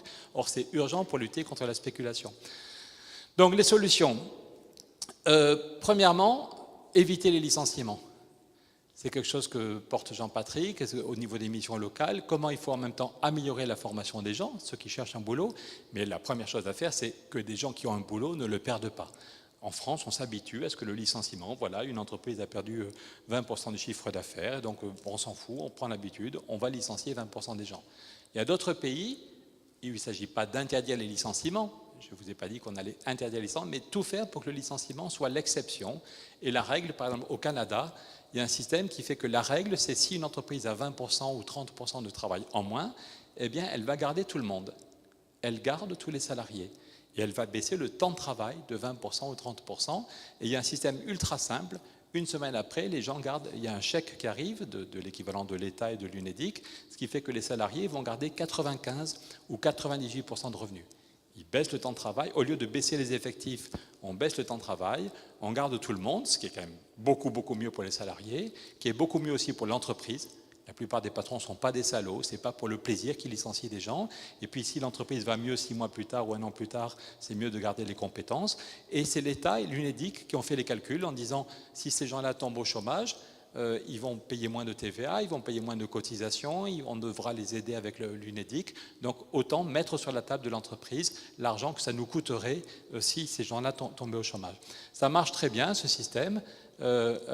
J'ai du mal avec ma souris. Il y a quelque temps, France Info, il y a une émission sur France Info qui décortique les discours politiques et qui souvent accuse les politiques de mensonges. Et là, ils expliquaient que oui, c'est vrai, ça marche très bien, le système canadien. Le système a été inventé au Canada, puis il a été mis en place en Allemagne. En 2008-2009, quand c'était la crise, la récession en Allemagne, les syndicats se sont réveillés, ils sont allés voir Merkel, ils ont dit à Merkel, on ne peut pas laisser des centaines de milliers de gens être mis au chômage. Et Merkel a accepté de bouger. Et Merkel a fait le contraire de Sarkozy. Sarkozy a mis des milliards pour travailler plus, pour gagner plus, et Merkel a mis des milliards pour travailler moins, pour licencier moins. Travailler moins pour licencier moins. En Allemagne, il y a 1 500 000 salariés, 1 500 000 salariés qui ont profité de ce système. En moyenne, ils ont baissé de 30% leur temps de travail et ils ont gardé 95 ou 98% de leurs revenus. Ça, je pense qu'on peut faire confiance à Jean-Patrick s'il y a une nouvelle crise qui arrive pour porter ce genre d'idée, au lieu de dire s'il y a des ordonnances qui sont en discussion, il va falloir se battre. Et il ne faut pas que Emmanuel Macron ait la majorité absolue au Parlement, sinon ça fait des ordonnances qui vont augmenter la précarité. Et par contre, il faut mettre ce genre de dispositif avec accès à la formation. En Allemagne, il y avait l'idée d'un accès à la formation. Les gens gardent leur boulot, mais ils ont quand même plus de temps libre, effectivement. Ils ont baissé de 30% leur temps de travail et ils peuvent se former sur le temps libre.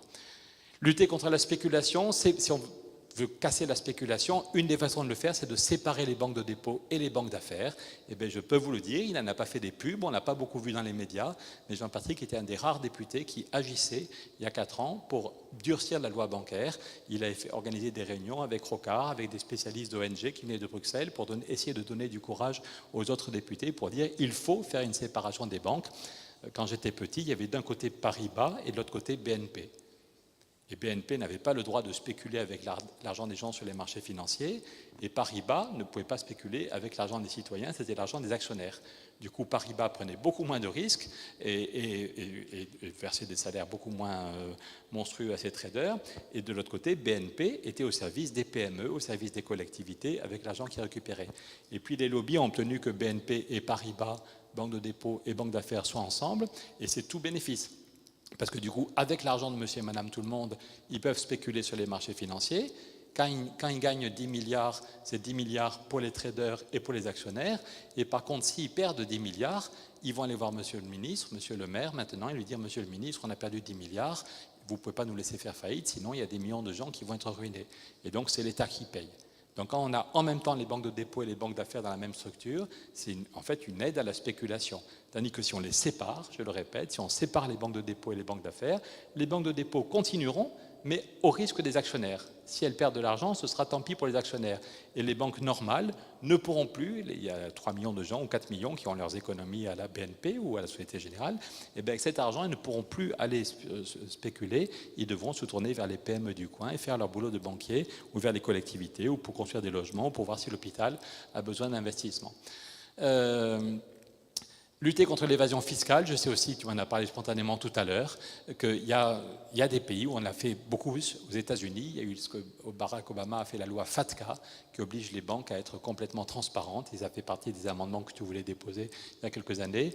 L'idée d'embaucher des contrôleurs supplémentaires. Nicolas Sarkozy a beaucoup coupé dans les effectifs des contrôleurs. Si on veut lutter contre l'évasion fiscale, s'il y a bien des emplois qui sont utiles et rentables immédiatement, c'est des emplois de contrôleurs. Voilà. Et là, j'allais dire, la droite qui arrive au pouvoir, les amis d'Emmanuel Macron, ceux qui sont à Bercy, veulent encore compliquer les contrôles fiscaux. Et je pense qu'il faut au contraire renforcer les contrôles. Si on veut que monsieur et madame tout le monde paye moins d'impôts, il faut limiter. Je vous rappelle que les chiffres, c'est quand même entre 60 et 80 milliards chaque année. L'évasion fiscale, c'est d'abord une question éthique, c'est scandaleux, mais il y a un aspect très concret. C'est un rapport du Sénat qui a été voté à l'unanimité, la droite et la gauche, tous les sénateurs à l'unanimité après une année de travail, pour dire que chaque année, il manque entre 60 et 80 milliards dans les caisses de l'État à cause de l'évasion fiscale. Donc ne serait-ce que si on arrivait à récupérer la moitié de ces sommes, on n'aurait quasiment plus aucun problème de déficit public, où on pourrait supprimer la moitié de tous les impôts qui ont augmenté depuis quelques années, si on faisait juste payer des impôts normalement aux plus riches ou aux entreprises qui font de l'évasion fiscale. Je ne veux pas être trop long sur muscler les PME, c'est quand même 80% de leur... Tu me dis si je suis déjà trop long, mais j'ai encore 10 minutes ou pas 5 minutes 5 minutes Des mesures... On donne souvent des milliards aux entreprises et par contre on laisse des milliers de PME mourir chaque semaine ou chaque année. Il y a 60 000 PME qui meurent chaque année, 60 000, parce que soit elles n'ont pas de clients, soit des clients les font poireauter et ne payent pas des factures. Il y a un rapport qui dit que c'est 14 milliards qui manquent chaque année, 14 milliards qui manquent dans les caisses des PME, parce que les grands clients les ont fait travailler, mais ne veulent pas payer les factures en disant, après tout, si cette PME meurt, ça me fera une économie, je suis son principal client, il n'a pas d'avocat, il ne va jamais me faire un procès. Donc une proposition qu'on porte ensemble depuis longtemps, c'est l'idée qu'une sorte de bouclier pour protéger les PME contre les mauvais payeurs, et que la Caisse des dépôts, qui est une grande banque publique, pourrait dire si la facture est valable, si le travail a été fait par la PME, eh bien, même si le mauvais payeur, si le gros client ne veut pas la payer, la PME a un droit gratuitement d'avoir cet argent qui est mis sur la table par la Caisse des dépôts, et c'est la Caisse des dépôts qui se retourne vers le mauvais payeur. Donc ça ne coûte rien pour nos impôts, mais c'est super efficace. Tous les patrons de PME à qui on en parle nous disent ben ça me changerait la vie. Si j'étais sûr, du moment que le travail est fait, si j'étais sûr que la facture sera payée au bout de 2 mois, et le mauvais payeur, il se retrouve face au service juridique d'une des plus grandes banques de France, du pays, ça change tout, il a la trouille et donc il va payer. Voilà des mesures très concrètes pour aider les PME, ça éviterait des milliers de licenciements. La question du logement, je n'ai pas le temps d'en parler, mais on est un des pays d'Europe où les loyers sont les plus chers. On ferait tous 250 € d'économie en moyenne, 250 € d'économie en moyenne si on avait le même niveau de loyer qu'en Allemagne ou aux Pays-Bas. Donc ça suppose d'investir, et je m'en avais parlé une fois aussi pour tous les jeunes qui cherchent un boulot, c'est un cercle vicieux.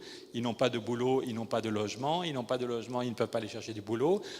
Donc il faut arriver à construire du logement pour les étudiants, pour les jeunes, pour les seniors. Dans toutes nos villes, il faut qu'on arrive à construire et à rénover. Et là aussi, c'est possible sans augmenter les impôts. C'est une question de volonté politique. Par exemple, en utilisant autrement une cagnotte qui existe, qui s'appelle le Fonds de réserve des retraites, où il y a 36 milliards, qui a été créé par Lionel Jospin, et dont les intérêts vont compléter les retraites à partir de 2020. Et pour le moment, c'est géré par BNP Paribas et par une autre banque sur les marchés financiers.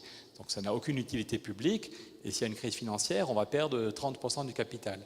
Donc ça pourrait être fait par ordonnance. Voilà une ordonnance qui serait utile, au lieu de précariser le marché du travail, dire par ordonnance que les 36 milliards du Fonds de réserve des retraites, au lieu de les laisser sur les marchés financiers pour la spéculation, on les met pour construire et rénover du logement. Ça peut créer 200 000 emplois en France sur tous nos territoires, et ça ferait baisser les loyers.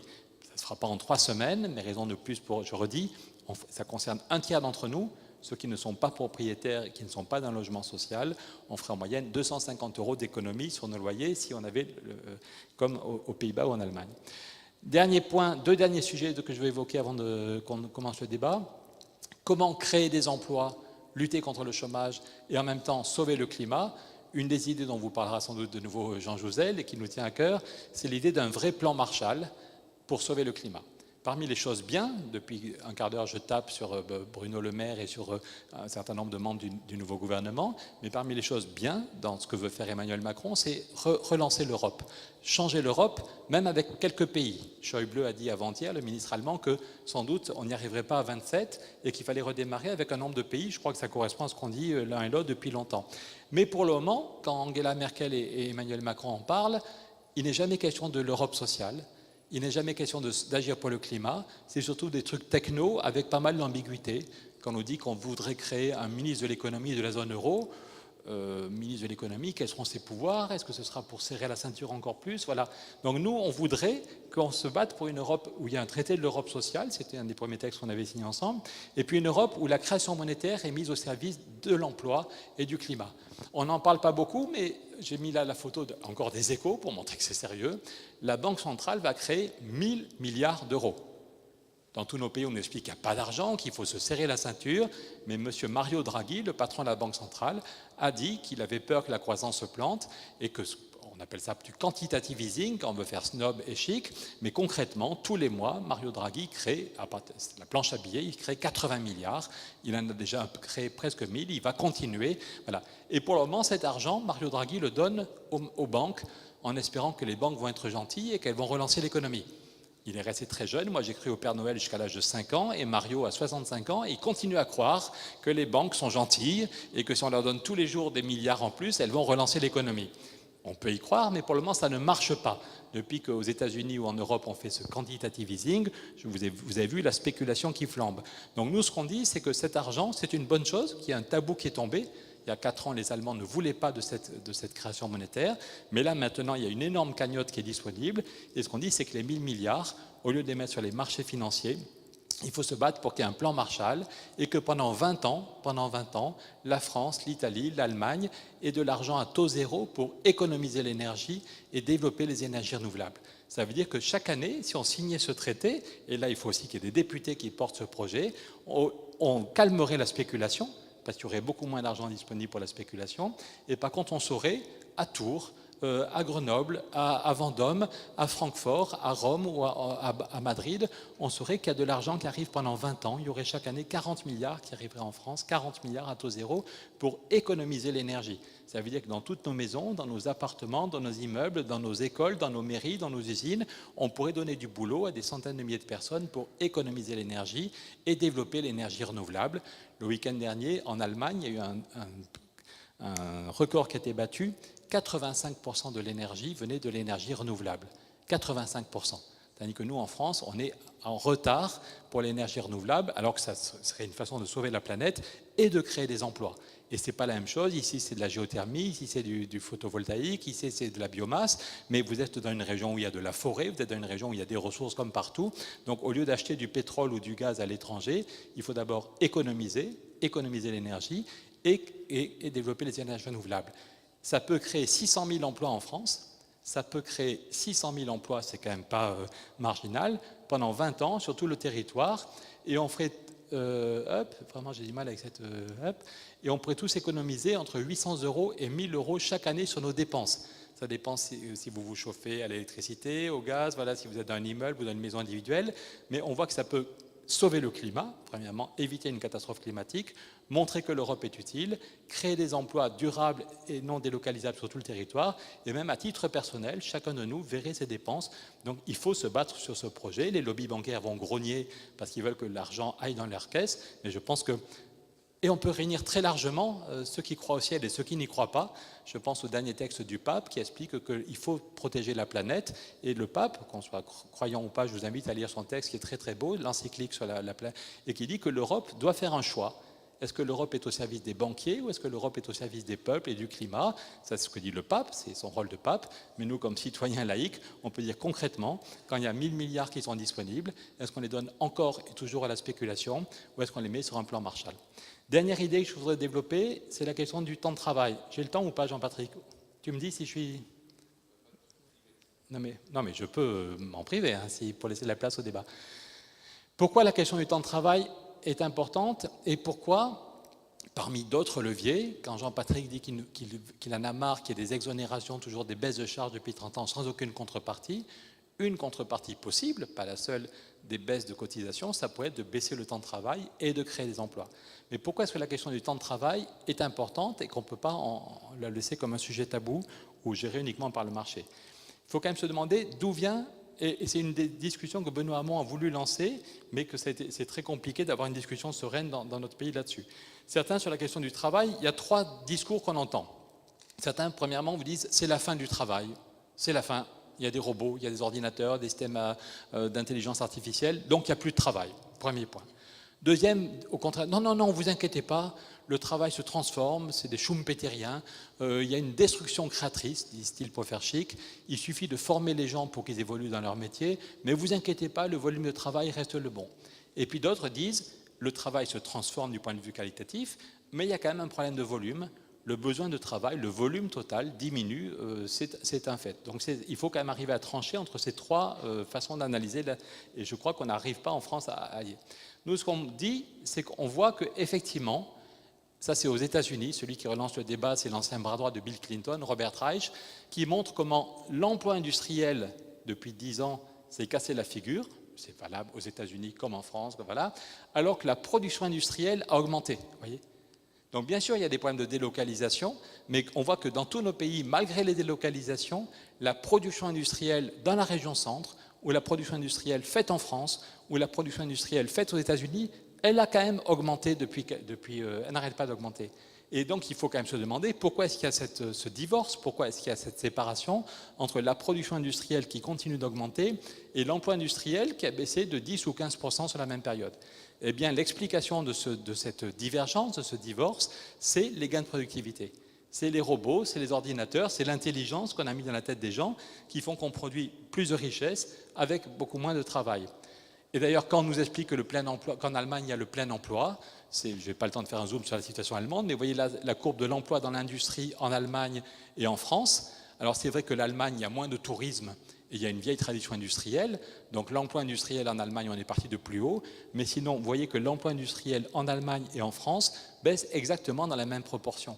Et s'il y a officiellement le plein emploi en Allemagne, c'est simplement parce qu'ils ont mis des petits boulots, du temps partiel, mais il n'y a aucun doute. En même temps, il faut une vraie politique industrielle, et par exemple sur les questions de climat. Si on arrivait à mettre en place en Europe la voiture qui ne consomme que 2 litres au 100, ce serait une vraie invention et on pourrait prendre le leadership. Donc oui, il faut une politique industrielle, mais croire qu'en tant que telle, une politique industrielle suffit pour le plein emploi, la réponse est non. La courbe en violet, c'est l'emploi industriel en Allemagne. Il baisse exactement dans les mêmes proportions parce qu'eux aussi ont des robots, des ordinateurs et ont besoin de moins de travail. Dernier argument pour expliquer la raréfaction du travail, que dans les 3 hypothèses, celle qui est vraie, c'est bien, il y a bien une raréfaction du travail. C'est aux États-Unis, ça vient du livre blanc de la Maison Blanche, on ne peut pas faire plus officiel. Vous voyez 2 courbes, en haut c'est le temps de travail dans l'industrie, où en moyenne il reste 40 ou 41 heures, Ça, les chiffres que donne le MEDEF, quand vous entendez Pierre Gattaz qui vous dit qu'aux États-Unis on travaille 40 heures ou 41 heures, il oublie de dire qu'il parle que des gens à temps plein dans l'industrie. Ça ne concerne que 10% des gens. Voilà. Mais effectivement, ils sont à 40 ou 41 heures. Par contre, d'après la Maison-Blanche, Economic Report of the President, la durée réelle moyenne pour tous ceux qui ont un boulot est tombée à 33,7 heures. Donc, y compris ceux qui sont à 40 heures dans l'industrie, la durée moyenne pour un Américain qui a un job, on est tombé à 33 heures et des poussières. Parce qu'il y a des millions de gens qui n'ont que des petits boulots à 10 heures par semaine. Donc, sur le plein emploi aux États-Unis, vous voyez les deux courbes côte à côte, celle que je vous ai montrée tout à l'heure, il y a moins de 63% des adultes qui ont un boulot, 63%, et parmi ceux qui ont un boulot, la durée moyenne est tombée à 33 heures et des poussières. Donc quand vous voyez ces deux courbes à côté, je crois qu'il faut dire, voilà, il n'y a pas un débat qu'on a, il y a effectivement une raréfaction du travail. Oui, en 40 ans, le volume de richesse produit en France ou aux États-Unis a presque triplé. Depuis le début de la crise en 1974, le volume de richesse matérielle produite sur nos territoires a presque triplé. Mais avec les robots, les ordinateurs, avec l'intelligence qu'on a mis dans la tête des gens en région centre, il y a plein d'universités qui sont développées, qui n'existaient quasiment pas il y a 40 ans. Le nombre d'étudiants en France a été multiplié par 7. Donc en même temps une révolution dans l'intelligence et dans les technologies, on a besoin de moins de travail. Donc une fois qu'on voit la réalité en face, il n'y a pas 36 solutions. Ou bien ça reste un sujet tabou et c'est le marché qui va gérer le problème. Ce sera la multiplication des petits boulots, des chômeurs, les gens qui font 0 heure par semaine et les autres, tous ceux et celles, souvent des femmes qui galèrent avec des temps partiels. Ou alors on est capable intelligemment, non pas d'obliger un mouvement général, mais de rendre possible l'expérimentation, par exemple en disant si vous voulez des exonérations, une baisse des charges, il faut aussi baisser le temps de travail. Et là, c'est équitable et ça peut profiter à tout le monde. Jusqu'au bout, je n'aurais pas compris comment marchait cette souris. Donc, vous voyez, nos grands chefs sont tous incollables sur la première révolution industrielle. Là, c'était Ford et c'était Taylor. On a tous vu le film de Charlot, Les temps modernes. Donc, c'était une vraie révolution. Mais à l'époque, il était encore 8 ou 9 autour de la chaîne. Tandis que la révolution qu'on vit depuis 30 ans, vous voyez des usines où il n'y a plus aucun salarié. Là, je vous mets au défi de trouver des salariés. Et c'est vrai dans tous les secteurs. L'autre jour, j'étais en Bretagne.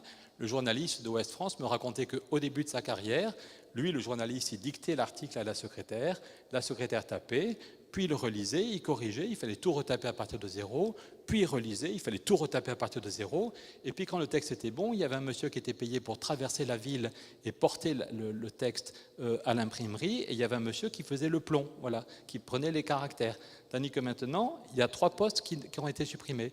C'est le journaliste tout seul qui tape, il y a un logiciel qui corrige les fautes d'orthographe et de grammaire, qui met en forme, ça part par Internet et le film se fait tout seul. Donc c'est une vraie révolution et ça pourrait être une bonne nouvelle si on était capable de relancer le débat et la négociation sur le temps de travail. Là, dans des métiers, c'est en Chine, ce sont dans des restaurants où les serveurs sont maintenant des robots. Voilà. Donc c'est dans tous les secteurs. Aux États-Unis, il y a des avocats qui disent que les nouveaux systèmes d'intelligence artificielle font que toute la jurisprudence, le gros boulot, en 3 secondes, il y a des systèmes d'intelligence. Il y a toujours besoin d'un avocat pour accueillir ou d'une avocate pour accueillir le client et pour aller plaider, mais 80% du boulot est fait par des systèmes d'intelligence artificielle. Donc soit on se flingue et on se dit le chômage va tout casser, soit on se dit ça peut être une bonne nouvelle. Les boulots répétitifs ou dangereux, là où il n'y a pas besoin vraiment d'intelligence, on peut être remplacé et donc on peut travailler moins, reprendre ce mouvement. Et donc, bonne nouvelle, je finis là-dessus, c'est possible. En France, il y a déjà 400 entreprises qui sont passées à la semaine de 4 jours. L'entreprise continue à travailler 6 jours par semaine. Quand vous allez chez Maminova, les yaourts Maminova, l'entreprise travaille 6 jours par semaine. Mais tous les salariés sont passés à 4 jours et l'entreprise arrête de payer les cotisations. Donc ça nous paraît équilibré, dire que si l'entreprise passe en moyenne à 4 jours et si elle embauche 10% de gens en CDI, elle arrête de payer l'équivalent des cotisations chômage. Voilà.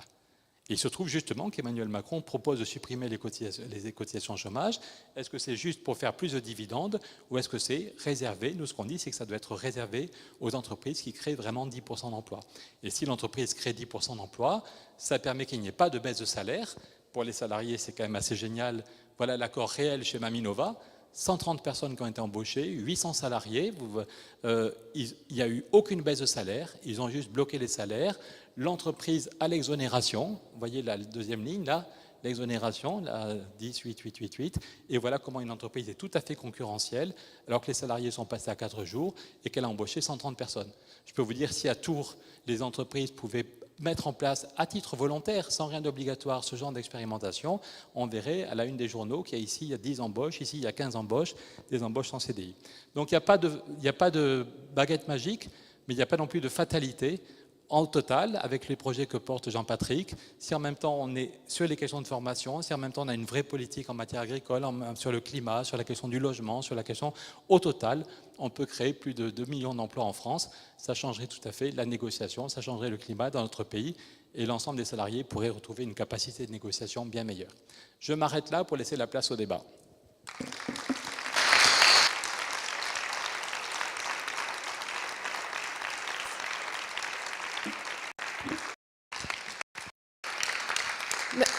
Merci beaucoup Pierre pour cet exposé extrêmement éclairant, parfois édifiant et qui trace des perspectives enthousiasmantes si on s'en donnait la peine sur la question de la transition énergétique et de la réduction du temps de travail notamment.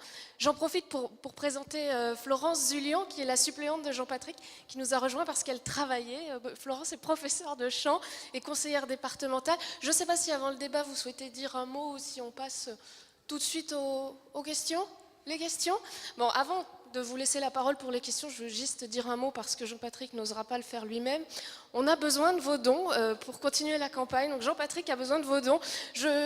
Benoît, est-ce que tu peux faire un signe pour que si vous souhaitez faire un don pour la campagne, il faut aller voir Benoît, il est juste là. Voilà. Donc je n'en dis pas plus, je vous passe la parole. Est-ce qu'il y a des questions sur la campagne ou pour Pierre sur cet exposé intéressant? Oui. Bonsoir et merci pour cet exposé. L'OCDE a publié les chiffres alarmants du coût des discriminations dans l'emploi. Parce que bien évidemment, les personnes discriminées sont... Pardon ? Parce que les personnes discriminées sont soit au chômage, soit occupent des emplois qui ne correspondent pas à leurs compétences, d'où un faible ou pas du tout de pouvoir d'achat, ce qui a une influence sur la croissance. Aux États-Unis, des États se sont emparés du problème et ont chiffré leur expérience en luttant d'une façon très déterminée contre les discriminations à l'emploi et ça a provoqué une remontée des taux de croissance. Je voulais savoir ce que vous en pensiez et comment lutter de cette façon-là en France. Merci. Je pense que c'est effectivement choquant de voir comment, parce qu'on est trop jeune, ou parce qu'on est trop vieux, ou parce qu'on a une couleur de peau qui n'est pas tout à fait rose comme le Béarnais que je suis, ou parce qu'on a un nom qui vient d'un pays différent. Non mais c'est absolument choquant. Alors, il y a plusieurs façons d'y répondre. Il y a par des contrôles, c'est-à-dire qu'on peut envoyer à une entreprise plusieurs CV et on voit que si on change le nom, on a 5 fois plus de chances d'avoir un rendez-vous que si on a un nom d'origine arabe. Parlons franchement, un nom béarnais a plus de chances d'avoir un rendez-vous avec le même CV qu'un nom d'origine arabe. Voilà. Donc ces entreprises, il faut les sanctionner. C'est tout bête, mais il faut les sanctionner. On est en République et l'accès à l'emploi doit être le même pour tous et toutes. Une autre façon de régler ce problème, mais je serais heureux que vous nous expliquiez comment ça s'est fait dans certains États, comme vous dites qu'il y a des États en Amérique du Nord qui ont fait bouger les choses. Je suis preneur de vos idées, de ce qui marche dans notre pays. Une autre façon, c'est de rééquilibrer le marché du travail. Parce que quand il y a 6 millions de chômeurs, les entreprises peuvent faire le tri. Enfin, il ne s'agit pas de... Tous les patrons ne sont pas des voyous ou des salauds, mais effectivement, quand vous avez 5 millions de chômeurs ou 6 millions de chômeurs, on peut dire qu'on veut juste des jeunes super qualifiés qui sont prêts à travailler de façon très très flexible et pour pas cher. Et que ceux qui sont un peu trop vieux ou qui n'ont pas assez d'expérience ou qui demandent à respecter certains rythmes, on ne les prend pas. Par contre, si on met en place une vraie politique de l'emploi et qu'on arrive à diviser par 2 ou par 3 le chômage, je pense que la capacité de négociation des salariés est bien meilleure et que les entreprises ne pourront plus faire, entre guillemets, le tri comme elles le font en ce moment. Donc il faut en même temps faire respecter la loi et peut-être durcir la loi, faire plus de contrôles, donc ça veut dire aussi renforcer les moyens de l'inspection du travail. C'est vrai sur la question que vous soulevez, mais c'est aussi vrai sur d'autres aspects pour lutter contre le burn-out, pour lutter contre la surcharge de travail, pour permettre un droit à la déconnexion. Il y a de plus en plus de gens qui sont obligés d'ouvrir leurs mails, qu'ils soient commerciaux, qu'ils soient cadres, qu'ils soient responsables d'une agence, qu'ils doivent le week-end encore répondre à des mails, sinon ils sont mis sur la touche. Donc pour faire respecter ce droit à la déconnexion, il faut aussi renforcer les droits les moyens de l'inspection du travail. Jean-Patrick? C'est un sujet compliqué, mais moi j'ai participé à des travaux à travers les missions locales aussi, on était associés à ça, un travail sur justement la lutte contre la discrimination qui avait été mis en place là par le gouvernement, ça donnait lieu à un rapport. Bon, pour le moment, c'est un petit peu difficile. Il y a la question après du CV anonyme qu'on avait, qui a été testé, qui a été lancé, qui est censé être dans la loi, mais qui n'est pas encore généralisé. Moi, je suis pas totalement convaincu par ça, je le dis. En même temps, moi j'ai plein de témoignages à travers les écoles de la deuxième chance, les missions locales, où il y a plein d'évolutions positives aussi. Il faut quand même le reconnaître. C'est-à-dire que comment on arrive à progresser, moi je suis convaincu sur l'emploi, tu n'as pas parlé de cet aspect-là, on ne peut pas parler de tout, et puis il n'est pas économique, il est au départ d'avoir une approche territorialisée de l'emploi. Il y a les grands trucs, les branches, est-ce qu'elles ont besoin, la formation, etc.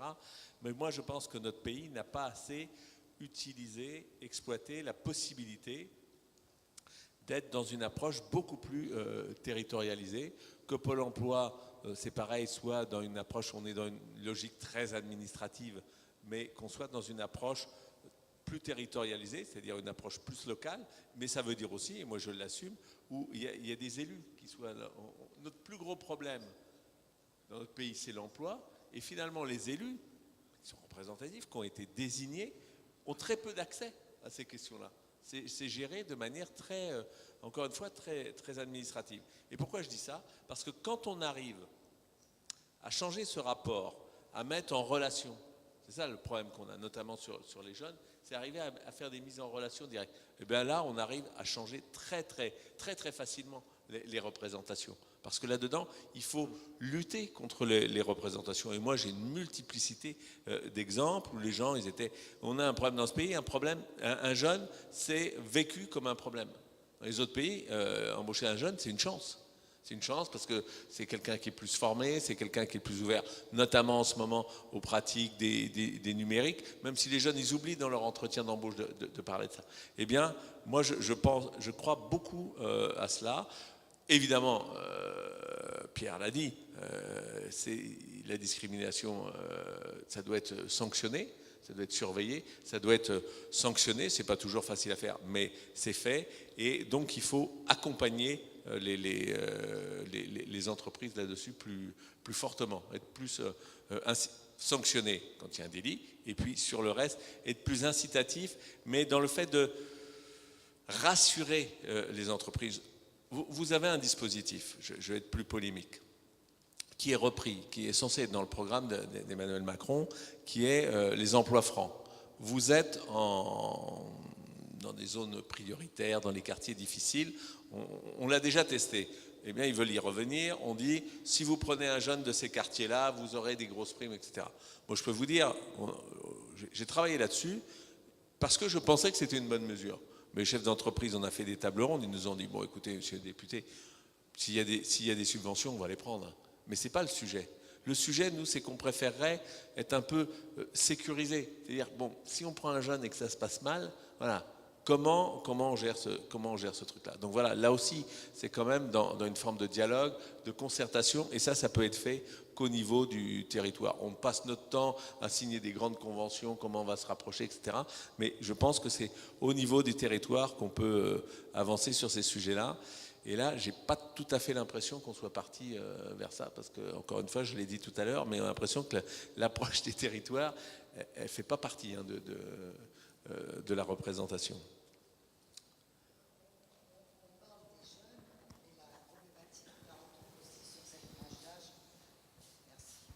On parle des jeunes, mais en fait, la problématique, on la retrouve aussi sur une tranche d'âge des seniors des plus de 50 ans qui se retrouvent catégorie 4 à Pôle emploi et qui se retrouvent dans une précarité. Moi, j'en connais pas mal autour de moi, d'autant plus des femmes.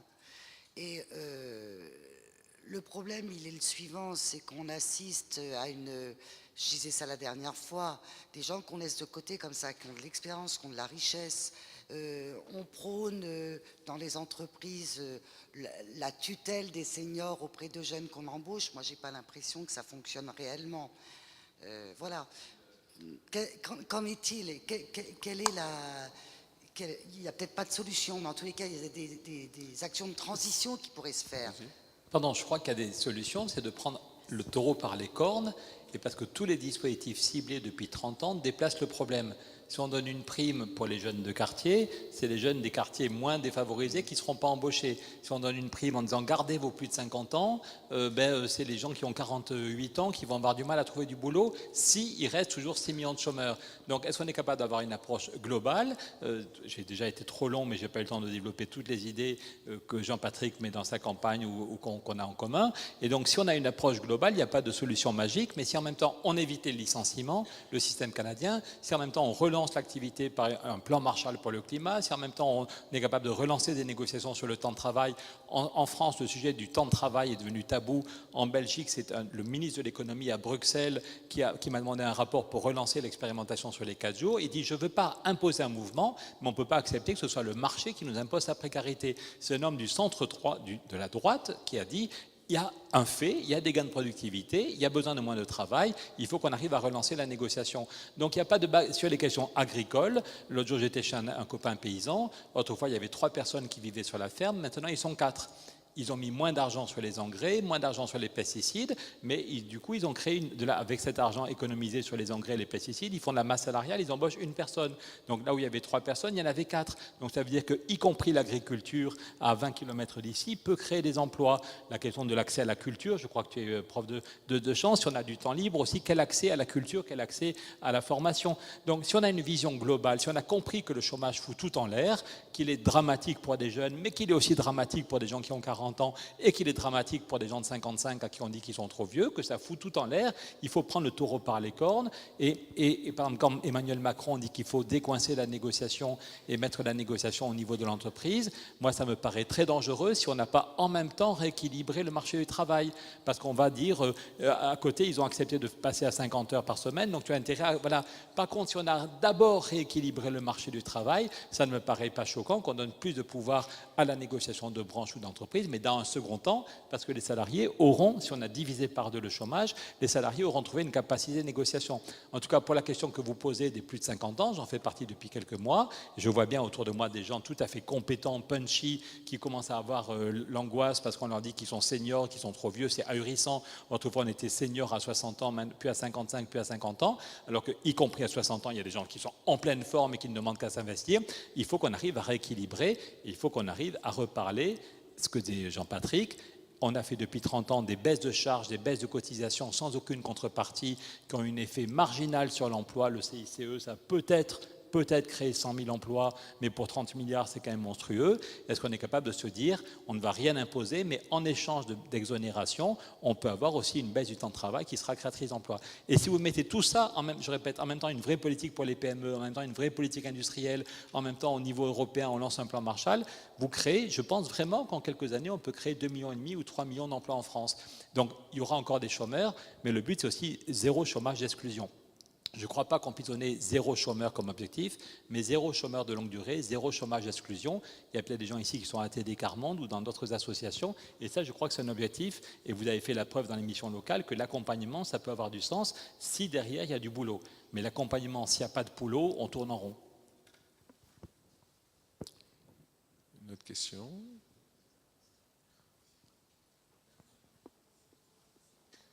Bonsoir, on a baissé le temps de travail en France avec les 35 heures ou pas? On en est où sur ces 35 heures? Combien de gens sont concernés par les 35 heures? Et est-ce que du coup, si on a baissé le temps de travail, est-ce que ça a eu un effet sur l'emploi? Alors, ce n'est pas le chiffre fondamental aujourd'hui, mais aujourd'hui, la durée réelle en France est à 39h50. C'est pour ça que même Xavier Bertrand disait dans le débat des primaires que ceux qui expliquaient qu'il fallait déverrouiller les 35 heures, ça a déjà été fait. La droite a eu 10 années de pouvoir, et dans tout ce qu'avait fait Jospin, c'est le sujet sur lequel ils se sont le plus battus. Aujourd'hui, d'après l'INSEE, quelqu'un qui est à temps plein en France est à 39h50, sans compter les heures sup qu'on ne déclare pas, et tous ceux qui travaillent ici savent que parfois il y a des heures sup qu'on ne déclare pas. Donc on a un partage du travail qui est stupide, qui est binaire, ou bien on est à 39h50, plein pot, ou bien on est à 0 heure parce qu'on est au chômage, ou bien on galère d'un boulot à temps partiel. Donc c'est pour ça qu'on pense qu'il faut être capable de relancer ce débat. Je pense que ce qui est fait en Belgique est la bonne façon, au lieu de dire en France, soit on impose un mouvement, et il y a beaucoup de gens qui se braquent et qui n'ont pas envie qu'on leur impose sur un sujet aussi compliqué que l'organisation du travail, c'est difficile, un mouvement imposé, ou alors on ne fait rien du tout et on laisse la précarité augmenter. Donc je pense que la bonne chose à faire, c'est de relancer le débat, donner la parole à des pionniers. L'autre jour, un ami m'a dit qu'il avait entendu le patron de Fleury-Michon. Le patron de Fleury-Michon, c'est un homme de droite, hein. Autrefois, son bras droit était avec De Villiers au Conseil général, mais ils ont été convaincus que le passage à 4 jours était possible. Et un jour, ils ont dit, on a une responsabilité, on est les principaux employeurs dans ce coin de Vendée, et Fleury-Michon a embauché 150 personnes. Pourtant, le patron est de droite, mais c'est un humaniste, et il s'est dit, si je peux créer 150 emplois en CDI, et ça marche très bien. Et Fleury-Michon est une entreprise tout à fait rentable.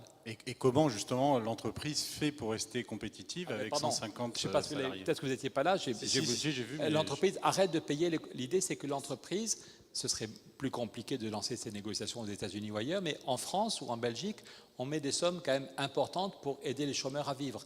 Au total, avec nos impôts et nos cotisations, je parle sous ton contrôle, mais c'est à peu près 80 milliards. Que le budget de l'UNEDIC en tant que tel, c'est 35 milliards. Quoi ? Le coût du chômage. Total, oui, le coût total du chômage, c'est à peu près le budget de l'UNEDIC, c'est 35 milliards, mais aussi ce que payent les départements pour accompagner les chômeurs, ce que paye la Sécu, voilà. Donc on met avec nos impôts et nos cotisations 80 milliards chaque année pour pallier les conséquences du chômage.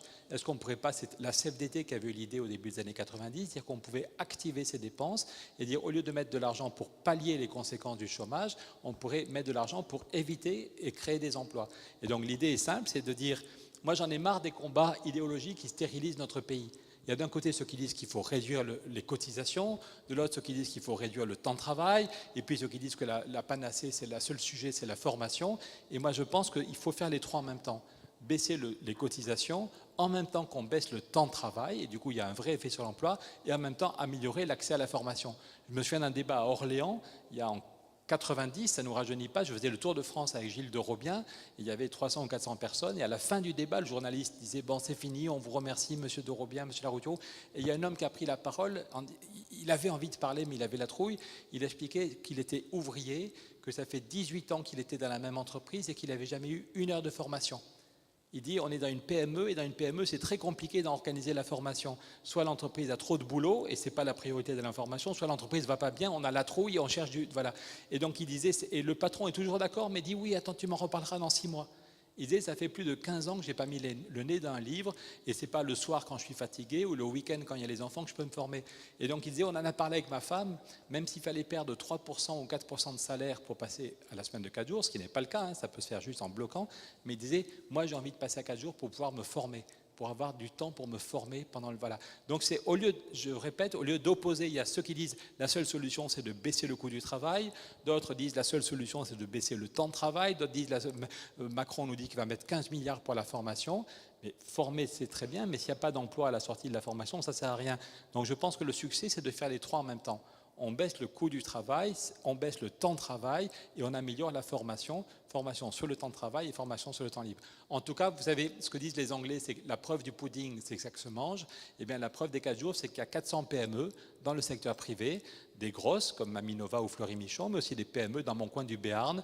Il y a des PME avec 3 salariés ou 4 salariés qui l'ont mis en place. Parfois aussi, c'est des groupements d'employeurs.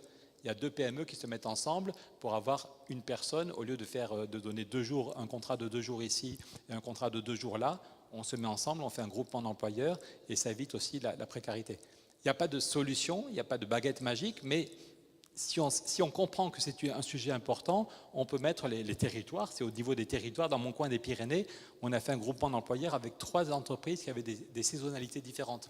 Une station de ski, une station de sport de montagne d'été et puis une entreprise qui fait des chocolats, les chocolats les pyrénéens. Donc je vous montre cet exemple concret. La station de ski, elle embauchait des gens pendant 3 mois quand il y a de la neige. Et puis elle les foutait dehors jusqu'à l'année suivante. La station de sport de montagne, elle embauchait les gens pendant 3 mois. Et puis les gens qui font des chocolats, c'est au mois de septembre, octobre, novembre. Enfin, et les gens n'avaient que des petits boulots.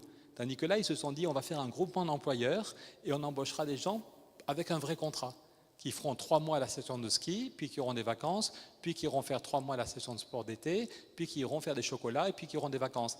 Et du coup, les salariés, au lieu d'avoir des boulots précaires seulement de 3 mois, ils ont des CDI. Ça change tout. Quand on cherche un logement, quand il faut acheter une voiture, d'avoir un CDI, ça change tout. Et donc, pour les salariés, c'est beaucoup mieux, mais pour les entreprises aussi. parce qu'on sait que l'année prochaine, c'est le même ou la même qui reviendra pour les stations de ski. Du coup, on a fait de la formation, et quand le remonte-pente, quand il y a un problème d'avarie sur le remonte-pente, ce sont des salariés qualifiés qui peuvent le faire la réparation tout de suite, alors qu'avant, il fallait appeler une entreprise de réparation. Donc on voit comment il n'y a pas de baguette magique, mais si au niveau des territoires, les gens se disent le chômage, ça nous concerne tous, et des députés nous mettent des outils. Aujourd'hui, tu as dit que j'avais fait un livre avec Michel Rocard. Dans ce bouquin, il y a juste 30 pages sur la question du temps de travail, le livre qu'on a fait avec Michel Rocard. Mais le patron de Flammarion a trouvé ça tellement convaincant qu'il voulait passer tous les salariés de Flammarion à 4 jours. Et c'est nous qui lui avons dit, mais non, c'est plus possible, la loi de Robien n'existe plus. Donc, est-ce qu'on est capable, si Jean-Patrick est député, est-ce qu'on est capable de dire on veut relancer des expérimentations et que du coup, au niveau d'un territoire, à Tours ou ailleurs, on pourra dire, ben voilà, après tout, si Fleury-Michon l'a fait, si Maminova l'a fait, pourquoi ne pas le faire dans mon entreprise? Ça me permet de faire entrer des jeunes. Souvent, il y a des entreprises qui ont dit, on a un problème de pyramide des âges, ça fait 15 ans qu'on n'a pas embauché beaucoup. Donc, voilà, moi je ne crois pas au mouvement imposé, mais j'en ai marre de voir la précarité. Non, aujourd'hui, non. Mais par contre, si Jean-Patrick est réélu, et peut-être qu'il est en situation charnière, ce que j'ai dit tout à l'heure, Angela Merkel, il y a des idées qu'elle ne voulait pas, comme le SMIC, et elle a eu besoin de quelques députés de gauche. Et donc, je pense que si Jean-Patrick est élu, j'espère fortement qu'il va l'être, et j'espère qu'on va tous faire campagne, que vous n'allez pas juste vous dire c'est intéressant, et que du coup, ils pourront mettre dans la balance à dire à Macron, vous voulez mettre des baisses de cotisation, mais nous, on en a marre des baisses de cotisation sans contrepartie. Il faut expérimenter des choses qui créent vraiment de l'emploi.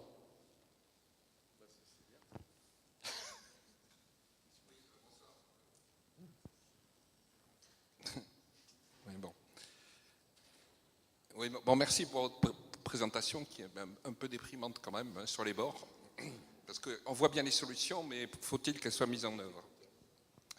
Je voudrais revenir sur le plan de l'industrie. J'ai vu une émission où il y avait, pendant la campagne présidentielle, où il y avait donc un représentant de En Marche qui était un professeur d'économie, et qui était donc interpellé par François Langlais à propos de l'affaire Whirlpool, où François Langlais rappelait qu'avec un salaire moyen en Pologne de 600 €, on avait des difficultés à être compétitif.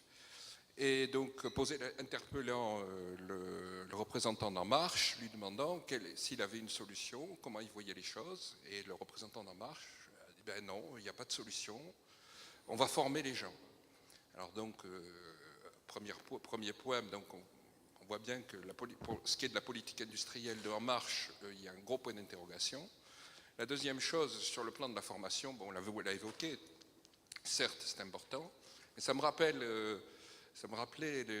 une série d'émissions dans les années 80 qui s'appelait Vive la crise, et où on nous disait déjà, on détruit des emplois, on délocalise, c'est pas grave, parce qu'on va former les gens et on va reconvertir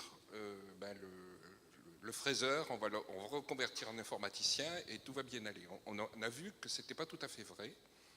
Et donc la question c'est quelle politique industrielle, sachant que, bon, juste entre parenthèses, vous avez évoqué les systèmes experts, enfin l'intelligence artificielle, on ne mesure pas bien l'impact que ça va avoir.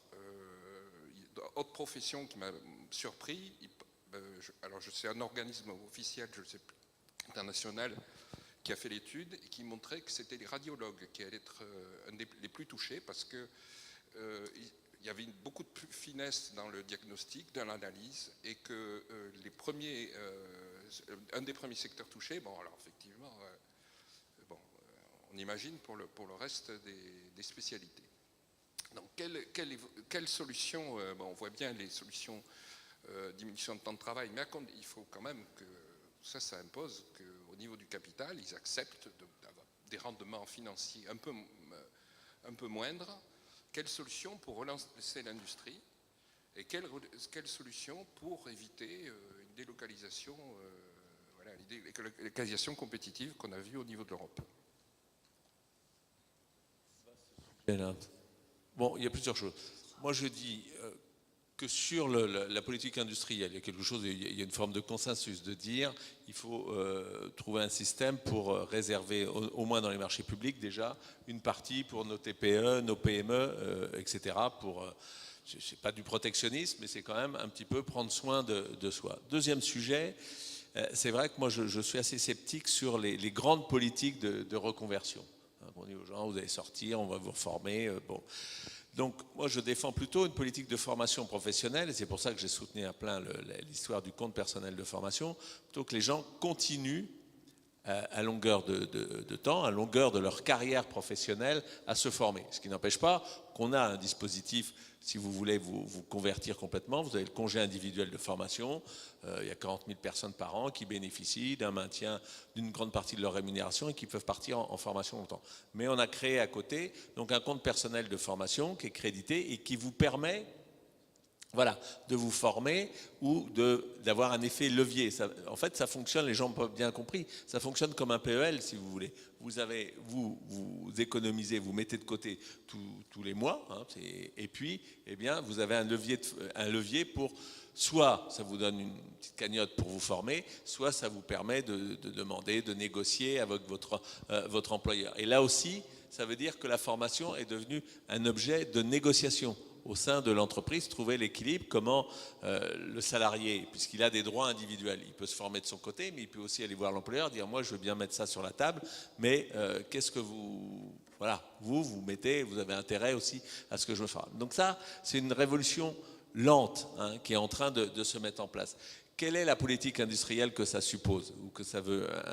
C'est une politique quand même de montée en gamme. On était parti dans les politiques, on croyait qu'on allait baisser les charges et donc on allait baisser notre coût du travail et qu'on allait être capable de prendre des marchés. Mais on est incapable, vous l'avez vu par rapport à d'autres pays, on est incapable, l'écart est trop important. Donc je pense qu'il faut plutôt monter en qualification progressivement l'ensemble des salariés pour avoir une montée en gamme. Et puis troisième point, c'est la question de l'harmonisation européenne. Et d'un certain point de vue, elle est en route. Vous savez, je ne vais pas ouvrir tout le débat sur les travailleurs détachés, mais quand même, il y a quelque chose de surprenant, c'est qu'aujourd'hui, avec toutes les exonérations qui ont été mises en place, des baisses de charges dans notre pays, quelqu'un qui vient d'un autre pays de l'Europe, au niveau du SMIC, c'est pas plus intéressant. C'est pas plus intéressant pour l'employeur. Donc les travailleurs détachés, c'est parce que parfois on n'a pas les personnes qualifiées ou qui veulent exercer ce travail, donc c'est plus simple. Vous l'avez, c'est tout le problème ici, par exemple, de la viticulture. Les employeurs, ils sont désolés, ils disent mais non, nous on peut plus résister. C'est tellement plus simple de faire venir des gens des pays de l'Est qui nous font les vignes, la viticulture, enfin la vendange, voilà. Et donc on a ce problème-là. L'idée, moi j'ai travaillé là-dessus, c'est au niveau européen, c'est d'avoir un socle des droits fondamentaux. Ça reprend, c'est le début de l'idée qu'on avait lancée d'une convergence. On l'a fait au niveau économique avec des critères de convergence. Là, l'idée, c'est d'avoir, il y a déjà une protection sociale minimum, etc., mais d'aller plus loin. Alors, évidemment, une protection sociale minimum, un salaire européen qui, dans un premier temps, est un salaire minimum européen, mais qui, dans un premier temps, est un salaire minimum par pays, mais qu'on pourrait indexer, dire, je ne sais pas, c'est tel % du salaire médian, et puis après, aller vers une convergence. Et puis, un projet sur lequel j'ai particulièrement travaillé, qui est celui d'une assurance chômage européenne. Parce que là, ça créerait, ça serait un élément social très important. Vous pourriez avoir dans votre assurance chômage un socle qui est apporté au niveau européen, et puis en plus, ça fait un élément fédérateur et ça serait un stabilisateur économique pour l'euro. Donc c'est des sujets qui sont, et en même temps, il ne faut pas désespérer totalement. C'est des sujets qui sont en discussion. Moi, je suis allé à Berlin, discuter de tout ça. Ils étaient assez réticents, le patronat allemand, le patronat français encore plus, mais ces sujets-là sont pris au sérieux. Ce qu'il faut arriver à mettre en place, par contre, c'est une convergence qui soit ascendante, parce que les syndicats de salariés, bien évidemment, sont assez rétifs de dire si c'est pour converger, mais pour aller vers le plus bas, donc il faut mettre ces dispositifs qui font que tout le monde monte en même temps. Mais je dois dire aussi que c'est déjà à l'œuvre quand même. Il y a des processus de convergence et il faut les encourager. Je complète en une minute. Effectivement, c'est un des premiers trucs qu'on avait fait ensemble. En 2003, on avait rédigé un traité de convergence sociale au niveau européen en disant, pour faire la monnaie unique, il y a eu le traité de Maastricht, il y avait une vraie volonté politique, il y avait 5 critères financiers. On s'est donné les moyens de converger. Pourquoi est-ce qu'en matière sociale, c'est toujours le moins 10 ans? On avait rédigé, on avait réussi à mettre d'accord José Bové, Jacques Delors, le président des évêques et le Grand Orient, les francs-maçons, et des gens, le patron des syndicats italiens. Voilà. Et Romano Prodi nous avait reçus et avait demandé à Giscard de mettre le traité social dans la Constitution, ce que Giscard n'avait pas voulu. En 2007, on oublie de le dire, et c'est montrer que les choses ne sont pas verrouillées, en 2007, Angela Merkel avait réuni tous les chefs d'État à Berlin pour les 50 ans du traité de Rome. Et Angela Merkel avait dit « il faut entendre la colère des peuples. Si le peuple allemand avait voté par référendum comme le peuple français, sans doute le peuple allemand aurait voté non. » Voilà. Et donc Angela Merkel, il y a 10 ans, disait « il faut un protocole social européen devant tous les chefs d'État ». Et c'est Sarkozy, le président français, qui n'a pas voulu. Je vous dis ça parce que sinon, il y a de quoi se flinguer si on pense que les Allemands sont toujours totalement hostiles.